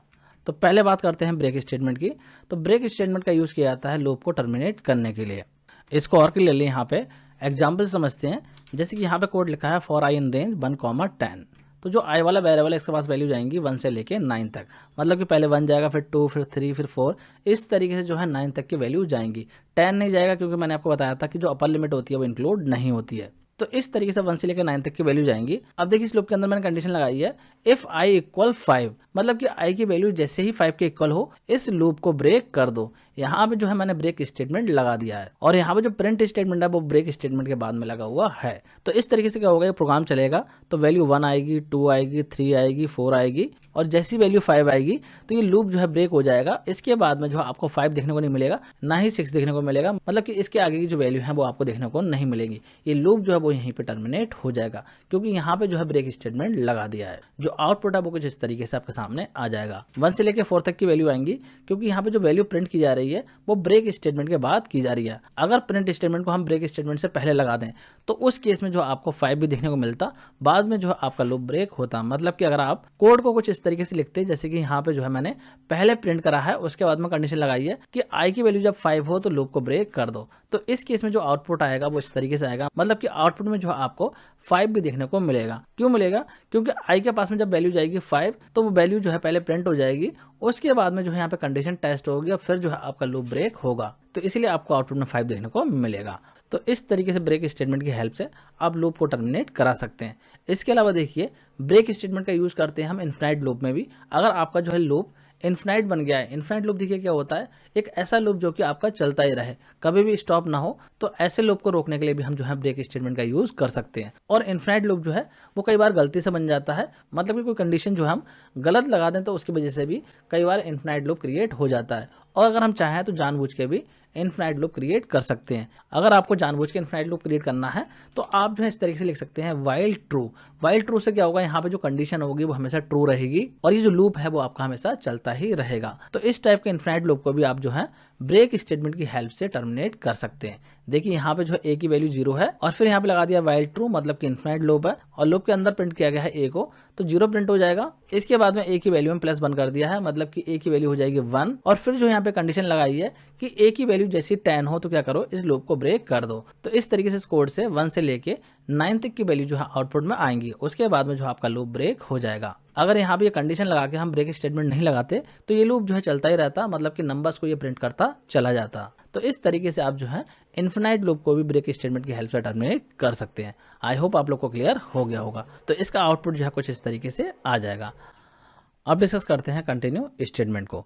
तो देखिए कंटिन्यू स्टेटमेंट जो है लूप के करंट इटरेशन को रोक के अगले इटरेशन को जो है फोर्स कराता है, मतलब कि जो करंट इटरेशन होता है लूप को उसको रोक के लूप के नेक्स्ट इटरेशन पे जो है मूव कर जाता है। इसको और क्लियरली यहाँ पे एग्जांपल से समझते हैं। तो यहाँ पे देखिए मैंने लिखा है फॉर आई इन रेंज 1,10, मतलब कि जो आई वाला वेरिएबल है इसके पास में 1 से लेकर 9 तक की वैल्यू जाएंगी और इस लूप के अंदर मैंने लगा दिया condition if I equal 5 continue, मतलब कि आई की जो वैल्यू है जैसे ही 5 हो उस केस में क्या करो, कंटिन्यू कर दो। जो कंटिन्यू स्टेटमेंट है वो यहाँ पे लगा दिया है। तो देखिए यहाँ पे होगा क्या, जैसी आई की वैल्यू 5 होगी ये कंटिन्यू स्टेटमेंट जो है नीचे नहीं जाएगा, दोबारा से जो है यहाँ पे मूव कर जाएगा, मतलब कि नेक्स्ट इटरेशन के लिए मूव कर जाएगा।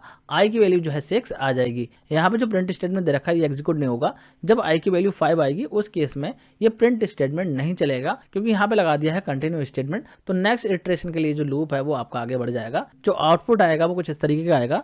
देखिए यहाँ पे जो है 5 वैल्यू नहीं आ रही है क्योंकि जैसी वैल्यू 5 हुई है तो यहाँ पे कंटिन्यू स्टेटमेंट लग गया है और इसने क्या करा है, लूप की नेक्स्ट इटरेशन को जो है एग्जीक्यूट करा दिया है। इस वाले स्टेटमेंट को एग्जीक्यूट नहीं करा है, मतलब कि नीचे ये नहीं गया है, इसीलिए यहाँ पे 5 देखने को नहीं मिल रहा है। आई होप आप लोग को क्लियर हो रहा होगा। एक और एग्जांपल देख लेते हैं। जैसे कि यहाँ पे मैंने लिखा है फॉर आई इन रेंज 1,6, तो जो आई वाला वेरिएबल है इसके पास वैल्यू जाएंगी 1 से लेके 5 तक और इस लूप के अंदर कंडीशन लगाई है इफ आई इक्वल 3, मतलब कि आई की वैल्यू जैसे 3 हो तो लूप को कंटिन्यू कर दो। जो कंटिन्यू स्टेटमेंट है वो यहाँ पे लगा दिया है और उसके बाद में देखिए यहाँ पे हेलो को प्रिंट कर दिया है। तो जो आई वाला वेरिएबल है इसके पास में वैल्यू 1 जाएगी, 2 जाएगी, 3 जाएगी, 4 जाएगी, 5 जाएगी, लेकिन जैसी 3 जाएगी तो उस केस में जो प्रिंट स्टेटमेंट है वो एग्जीक्यूट नहीं होगा। जो लूप है वो नेक्स्ट इटरेशन के लिए मूव कर जाएगा, मतलब कि जो लूप है 5 टाइम चल रहा है लेकिन आउटपुट में जो है आपको हेलो 4 टाइम देखने को मिलेगा। क्यों मिलेगा? इसलिए मिलेगा क्योंकि यहाँ पे आई की वैल्यू जब 3 हो रही है तो उस केस में यहाँ पे ये वाला जो स्टेटमेंट है वो एग्जीक्यूट नहीं हो रहा है, तो इसीलिए यहाँ पे जो हेलो है वो 4 टाइम देखने को मिल रहा है। तो इस तरीके से जो कंटिन्यू स्टेटमेंट होता है वो लूप के करंट एग्जीक्यूशन को स्किप करके अगले इटरेशन के लिए मूव कर जाता है। आई होप आपको क्लियर हो गया होगा। अब हम डिस्कस करेंगे नेस्टेड लूप को। तो नेस्टेड लूप की अगर हम बात करें तो जब एक लूप दूसरे लूप के अंदर होता है तो इस चीज़ को बोला जाता है नेस्टेड लूप। जैसे कि यहाँ पे एग्जाम्पल में आप लोग देख सकते हैं, पहला वाला लूप ये लग रहा है और इस वाले लूप के अंदर एक और लूप लग रहा है। तो इस तरीके से जो लूप है वो कैसा लूप है, नेस्टेड लूप है। और नेस्टेड लूप किस तरीके से काम करता है, देखिए जो बाहर वाला लूप होता है इसको बोला जाता है आउटर लूप, और जो अंदर वाला लूप होता है इसको बोला जाता है इनर लूप। तो जो बाहर वाला लूप होता है ये जनरेट करता है रोज को, और जो इनर लूप होता है ये जनरेट करता है कॉलम्स को। चलिए डिस्कस करते हैं कि यहाँ पे आउटपुट किस तरीके से बनेगा। देखिए आउटर लूप में जो आई वेरिएबल है इसके पास में वैल्यू आएंगी 2, 3, 4 एंड 5, 6 यहाँ पे नहीं जाएगा। तो इस तरीके से ये वैल्यू जो है आई वाले वेरिएबल के पास जाएंगी। और इनर वाले लूप के अंदर जो जे वेरिएबल है इसकी अगर हम बात करें तो इसके पास में जो वैल्यू जाएंगी वो 1 से जाएंगी, और कहाँ तक की जाएंगी, जो भी आई की वैल्यू ऊपर से आएंगी वहाँ तक की जाएंगी। तो पहली बार में जो आई वाला वेरिएबल है इसकी वैल्यू है 2, तो बेसिकली यहाँ पे 2 हो जाएगा, तो इसका मतलब हुआ 1, 2।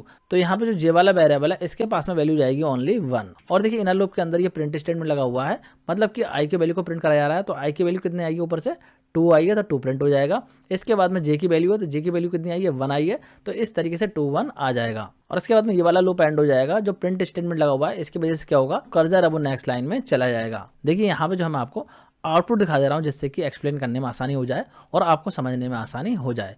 इस तरीके से आउटपुट आपको देखने को मिलेगा। जब पहली बार ये लूप चला तो यहाँ पे 2, 1 आ गया, जो कि मैं आपको समझा ही चुका हूँ किस तरीके से आया। इसके बाद में सेकंड टाइम ये लूप चलेगा तो जो आई वाला वेरिएबल है इसके पास वैल्यू जाएगी 3, और 3 केस में क्या होगा, यहाँ पे रेंज बन जाएगी 1, 3। तो इस बार जे के पास में जाएगा पहले 1 और उसके बाद में जाएगा 2। तो जब बन जाएगा तो आई की वैल्यू क्या आ रही है, देखिए यहाँ पे आ रही है 3, तो 3 प्रिंट हो जाएगी, और जे की वैल्यू आ रही है 1, तो 1 प्रिंट हो जाएगा। उसके बाद में देखिए कर्सर नेक्स्ट लाइन में नहीं जाएगा क्योंकि यहाँ पे लगा हुआ है एंड आर्गुमेंट, और जो अंदर वाला लूप है वो एक बार और चलेगा। क्यों चलेगा, क्योंकि यहाँ पे रेंज बन रही है 1, 3 की, इसीलिए अंदर वाला जो लूप है वो 2 टाइम चलेगा। और जब सेकंड टाइम चलेगा तो जे की वैल्यू जाएगी 2, तो इस तरीके से 3 आ जाएगा क्योंकि आई की वैल्यू तो यहाँ पे फिक्स है जो कि ऊपर से आई है, और जे की वैल्यू जो है 2 हो गई है, तो इस तरीके से यहाँ पे 2 वैल्यू हो जाएगी। इसके बाद में ये लूप क्लोज हो जाएगा और इस प्रिंट स्टेटमेंट की वजह से कर्सर जो है नेक्स्ट लाइन में मूव कर जाएगा। उसके बाद में जो है आपका ये लूप अगेन चलेगा, और यहाँ पे इस बार वैल्यू जाएगी आएगी कितनी, 4 वैल्यू जाएगी। और जब 4 जाएगी तो इसका मतलब हो जाएगा 1, 4, मतलब कि इस बार ये जो लूप है वो 3 टाइम चलेगा। पहली बार में जे की वैल्यू आएगी 1, सेकंड टाइम में आएगी 2 और थर्ड टाइम में आएगी 3। इस तरीके से जे की वैल्यू आएंगी, और जो आई वाला वेरिएबल है इसकी वैल्यू फिक्स है जो कि ऊपर से 4 आई है। तो पहले आ जाएगा 4, 1, फिर आएगा 4, 2 और फिर आएगा 4, 3, मतलब जे की वैल्यू सिर्फ चेंज हो रही है, आई की वैल्यू चेंज नहीं हो रही है। इसके बाद में लूप एंड हो जाएगा, और इस प्रिंट स्टेटमेंट की वजह से जो कर्सर है वो नेक्स्ट लाइन में चला जाएगा। फिर से आउटर लूप चलेगा, और इस बार आई की वैल्यू जाएगी कितनी, 5। तो 5 का मतलब हुआ कि यहाँ पे 5 आ जाएगा, और इस केस में रेंज बन जाएगी 1, 5, मतलब कि जो लूप है वो आपका 4 टाइम चलेगा। और 4 टाइम चलने से जे के पास जो वैल्यू आएंगी वो आएंगी 1, 2, 3 एंड 4, ये वैल्यू आएंगी, और आई की वैल्यू फिक्स रहेगी 5। तो इस तरीके से आ जाएगा 1, 2, 3, 4, जो आई की वैल्यू है वो फिक्स रहेगी। यहाँ पे देखिए 5, 5 आपको देखने को मिलेगा क्योंकि आई की वैल्यू फिक्स रह रही है, जे की वैल्यू चेंज हो रही है। इसके बाद में लूप क्लोज हो जाएगा, कर्सर आपका नेक्स्ट लाइन में चला जाएगा, और यहाँ पे भी कंडीशन फॉल्स हो जाएगी, मतलब कि जो आउटर लूप है वो भी आपका क्लोज हो जाएगा। तो इस तरीके से आपको ये आउटपुट देखने को मिलेगा। आई होप आपको क्लियर हो गया होगा कि किस तरीके से नेस्टेड लूप वर्क करता है। अब हम डिस्कस करेंगे मैथ मॉड्यूल को। तो देखिए पाइथन में जो है डिफरेंट टाइप के मॉड्यूल्स होते हैं जिनमें कि कुछ फंक्शंस होते हैं। तो ऐसा ही एक मैथ मॉड्यूल होता है पाइथन में जिसमें कि मैथमेटिकल फंक्शंस होते हैं, और ये फंक्शन जो है रिटर्न करते हैं फ्लोट टाइप की वैल्यू को। तो यहाँ पे जो है मैं बहुत ज़्यादा डिटेल में नहीं जाऊँगा, जो कुछ कॉमन फंक्शन होते हैं उनके नाम मैंने यहाँ पर डिस्प्ले कर दिए हैं। इस तरीके से जो है ये फंक्शंस होते हैं। तो आपसे जो है मैथ मॉड्यूल में बहुत ज़्यादा कॉम्प्लिकेटेड क्वेश्चन नहीं पूछे जाएंगे, बस इतना पूछा जा सकता है कि जो फंक्शन है वो कौन से मॉड्यूल का पार्ट है, मतलब कि मैथ मॉड्यूल का कोई फंक्शन दे दिया जाएगा और पूछा जाएगा ये कौन से मॉड्यूल का है। तो इस तरीके से कॉमन फंक्शन की लिस्ट है जो कि मैथ मॉड्यूल के अंदर होते हैं। अब इन फंक्शंस को यूज़ किस तरीके से करते हैं, तो देखिए किसी भी मॉड्यूल से किसी फंक्शन को यूज़ करने के लिए आपको उस मॉड्यूल को इंपोर्ट करना होता है। जैसे कि मान लीजिए मैथ मॉड्यूल से मुझे जो है फैक्टोरियल फंक्शन को यूज़ करना है, तो मैं इंपोर्ट करूंगा मैथ मॉड्यूल को, और इंपोर्ट करने के बाद में जब भी हम इसको लिखेंगे तो हमें जो है मैथ मॉड्यूल का नाम लिखना होगा, फिर हमें डॉट लगा के उस फंक्शन का नाम लिखना होगा जिसको कि हम एक्सेस करना चाहते हैं। जैसे कि मैंने यहाँ पे फैक्टोरियल लिख दिया है, और उसके बाद में इस फंक्शन के अंदर मैंने 5 डाल दिया है, तो ये फंक्शन क्या करेगा, 5 का फैक्टोरियल कैलकुलेट कर देगा। इस तरीके से आउटपुट में 120 आ जाएगा। इसके अलावा अगर आप चाहें तो मॉड्यूल को जो है रिनेम करके भी इंपोर्ट कर सकते हैं। जैसे कि यहाँ पे लिखा है इंपोर्ट मैथ एज एम, मतलब कि जो मैथ मॉड्यूल का नेम है उसको रिनेम करके मैंने कर दिया है एम। तो अब जो है मुझे पूरा मैथ लिखने की जरूरत नहीं है। जब भी मुझे जो है मैथ मॉड्यूल के फंक्शन को एक्सेस करना होगा तो मैं यहाँ पे मैथ की जगह पे लिख सकता हूँ एम, और उसके बाद में फंक्शन का नेम लिख सकता हूँ। तो ये फंक्शन जो है एक्सेस हो जाएगा, और इस केस में भी जो है ये सही से वर्क करेगा, मतलब कि जो आउटपुट आएगा वो बिल्कुल करेक्ट आएगा। तो इस तरीके से जो है मैथ मॉड्यूल के फंक्शन को आप एक्सेस कर सकते हैं। इन फंक्शन के जो नेम है वो आप लोग याद कर लेना। अगर आप लोगों को डिटेल में पढ़ना है तो मैथ मॉड्यूल पे जो है सेपरेट वीडियो ऑलरेडी मैं बना चुका हूँ, उस वीडियो को जाकर आप लोग देख सकते हैं। डिटेल में सारे फंक्शंस को आप पढ़ सकते हैं कि कौन से फंक्शन का क्या काम होता है। अभी के लिए बस मैंने आपको बता दिया कि ये फंक्शंस होते हैं और किस तरीके से इन फंक्शंस को आप एक्सेस कर सकते हैं मैथ मॉड्यूल से। आई होप आपको क्लियर हो गया होगा। अब हम डिस्कस करेंगे रैंडम मॉड्यूल को। तो रैंडम मॉड्यूल की अगर हम बात करें तो रैंडम मॉड्यूल के अंदर ऐसे फंक्शन होते हैं जो कि रैंडम नंबर को जनरेट करने के लिए यूज होते हैं। और इस मॉड्यूल के अंदर जो कॉमन फंक्शन होते हैं उनको हम यहाँ पे डिस्कस करेंगे। बेसिकली दो फंक्शन होते हैं जिन पे बेस जो है आपको क्वेश्चन देखने को मिल सकते हैं। पहला फंक्शन होता है रैंडेंट और दूसरा फंक्शन होता है रैंड रेंज। तो चलिए दोनों को डिस्कस कर लेते हैं कि ये दोनों किस तरीके से काम करते हैं। पहले यहाँ पे बात कर लेते हैं हम रैंड एंड की। तो रैंडेंट फंक्शन जो है रैंडम इंटीजर नंबर जो है जनरेट करके आपको रिटर्न कर देता है। जो भी इंटीजर नंबर की रेंज देंगे उनमें से जो है एक रैंडम नंबर को जनरेट करके ये आपको दे देगा। इसको और क्लियरली यहाँ पे एग्जांपल से समझते हैं। तो रैंडेंट फंक्शन को यूज करने के लिए सबसे पहले आपको इंपोर्ट करना पड़ेगा रैंडम मॉड्यूल को। इस तरीके से आप लिखेंगे इंपोर्ट रैंडम और उसके बाद में जो रैंडेंट फंक्शन है इसको आप यूज कर सकते हैं। तो यहाँ पे देखिए मैंने लिखा है a equal random dot rand int और यहाँ पे रेंज दिया मैंने 1,5। तो इसका मतलब ये हुआ कि 1 से लेके 5 तक की रेंज में कोई भी नंबर जो है जनरेट होके ए वाले वेरिएबल के पास आ सकता है। ये श्योर नहीं है कि कौन सा नंबर आएगा, लेकिन जो नंबर आएगा वो इसी रेंज में से आएगा। यहाँ पे नंबर 1 भी आ सकता है, 2 भी आ सकता है, 3 भी आ सकता है, 4 भी आ सकता है और 5 भी आ सकता है। इस चीज़ का आपको ध्यान रखना है। अगर रैंडेंट लगा हुआ है तो यहाँ पे जो अपर लिमिट है ये भी इंक्लूड होती है, मतलब कि इससे स्टार्टिंग होके इस वाले नंबर तक कोई भी नंबर आ सकता है। ये जो 5 है ये भी जनरेट होके आ सकता है। बात करते हैं बी वाले वेरिएबल की। यहाँ पे देखिए लिखा है रैंडम डॉट रैंडेंट और इसमें रेंज दी है 3,10, मतलब कि 3 से लेके 10 तक का कोई भी नंबर जनरेट होके जो है बी वाले वेरिएबल के पास जा सकता है। 3 भी हो सकता है, 4 भी हो सकता है, 5 भी हो सकता है, मतलब कि 3 से लेके 10 तक कोई भी नंबर हो सकता है। 10 भी यहाँ पे हो सकता है। बात करते हैं सी वाले वेरिएबल की। सी वाले वेरिएबल में देखिए मैंने लिखा है रैंडम डॉट रैंडेंट 3,10 और उसके बाद में देखिए यहाँ पे माइनस लगा के 3 लिखा है। तो इस केस में देखिए क्या नंबर जनरेट होके आएगा सी वाले वेरिएबल के पास। तो रेंज की अगर हम बात करें तो रेंज है 3 से लेके 10 तक की, मतलब कि 3 से लेके 10 तक का कोई भी नंबर जनरेट हो सकता है। लेकिन यहाँ पे देखिए लिखा हुआ है -3, तो इस -3 की वजह से देखिए क्या होगा, जो यहाँ पे 3 लिखा हुआ है 3 तो माइनस इसमें से हो जाएगा, तो 3 में से 3 माइनस होगा तो कितना हो जाएगा 0 और इसके बाद में जो अपर लिमिट 10 दे रखी है इसमें से भी जो है आपका 3 माइनस हो जाएगा, तो यहाँ पे बचेगा 7। तो इस तरीके से जो नई रेंज बनेगी वो बनेगी 0,7 की, मतलब कि यहाँ पे जो है 0 से लेके 7 तक का कोई भी नंबर जनरेट होके सी वाले वेरिएबल के पास जा सकता है। 7 भी जा सकता है, 4 भी जा सकता है, 2 भी जा सकता है, 1 भी जा सकता है, 0 भी जा सकता है। इस तरीके से 0 से लेके 7 तक का कोई भी नंबर जनरेट होकर सी वाले वेरिएबल के पास जा सकता है। तो यहाँ पे देखिए तीनों ही वेरिएबल को प्रिंट करा है, तो इनका आउटपुट जो है इस तरीके से आ जाएगा। देखिए ए वाले वेरिएबल में आया है 4 जो कि इस वाली रेंज में से आ रहा है, बी वाले वेरिएबल की आई है वैल्यू 8 जो कि इस रेंज से आई है और सी वाले वेरिएबल की वैल्यू आई है 2 जो कि इस रेंज से है। तो इस तरीके से जो है रैंडम फंक्शन वर्क करता है। आई होप आप लोग को समझ में आ गया होगा। अब हम डिस्कस करेंगे अगले फंक्शन को जो कि है रैंड रेंज। तो रैंड रेंज की अगर हम बात करें तो ये भी जो है रैंडमली एक इंटीजर नंबर को जनरेट करता है एक गिवन रेंज में से। इसको और क्लियरली यहाँ पे एग्जाम्पल से समझते हैं। तो इस फंक्शन को यूज करने के लिए भी जो आपको रैंडम मॉड्यूल को इंपोर्ट करना पड़ेगा और इंपोर्ट करने के बाद में इस फंक्शन को आप इस तरीके से यूज कर सकते हैं। तो देखिए यहाँ पे जो ए वाला वेरिएबल है इसके पास में क्या वैल्यू जाएगी, देखिए यहाँ पे लिखा है रैंड रेंज, तो यहाँ पे देखिए लिखा है 5, तो इसका मतलब ये हुआ 0 से लेके 5 तक इस रेंज में से जो है कोई भी वैल्यू जा सकती है किसके पास, ए वाले वेरिएबल के पास। अब यहाँ पे एक चीज़ आपको ध्यान रखनी है, अगर रैंड रेंज लगा हुआ है तो जो अपर लिमिट होती है वो इंक्लूड नहीं होती है, मतलब कि जो 5 लिखा हुआ है ये नंबर आपका किसी भी केस में ए के पास में नहीं जाएगा। 0 आ सकता है, 1 आ सकता है, 2 आ सकता है, 3 आ सकता है, 4 आ सकता है, लेकिन 5 नहीं आएगा। जो अपर लिमिट दे रखी होगी वो आपकी नहीं आएगी, मतलब कि यहाँ पे 0 से लेके 4 तक का कोई भी नंबर ए वाले वेरिएबल के पास आ सकता है लेकिन 5 नहीं आएगा। इसी तरीके से बी वाले वेरिएबल की अगर हम बात करें तो यहाँ पे देखिए लिखा हुआ है 0,6, मतलब कि 0 से लेके 6 तक का कोई भी नंबर जो है बी वाले वेरिएबल के पास जा सकता है। 6 नहीं जाएगा, इस चीज़ का आपको ध्यान रखना है। यहाँ पे जो है 0 से लेके 5 तक का कोई भी नंबर बी वाले वेरिएबल के पास में हो सकता है लेकिन 6 नहीं जाएगा, क्योंकि मैंने आपको बताया रैंड रेंज में अपर लिमिट इंक्लूड नहीं होती है। बात करते हैं सी वाले वेरिएबल की कि इसके पास में क्या नंबर आ सकता है।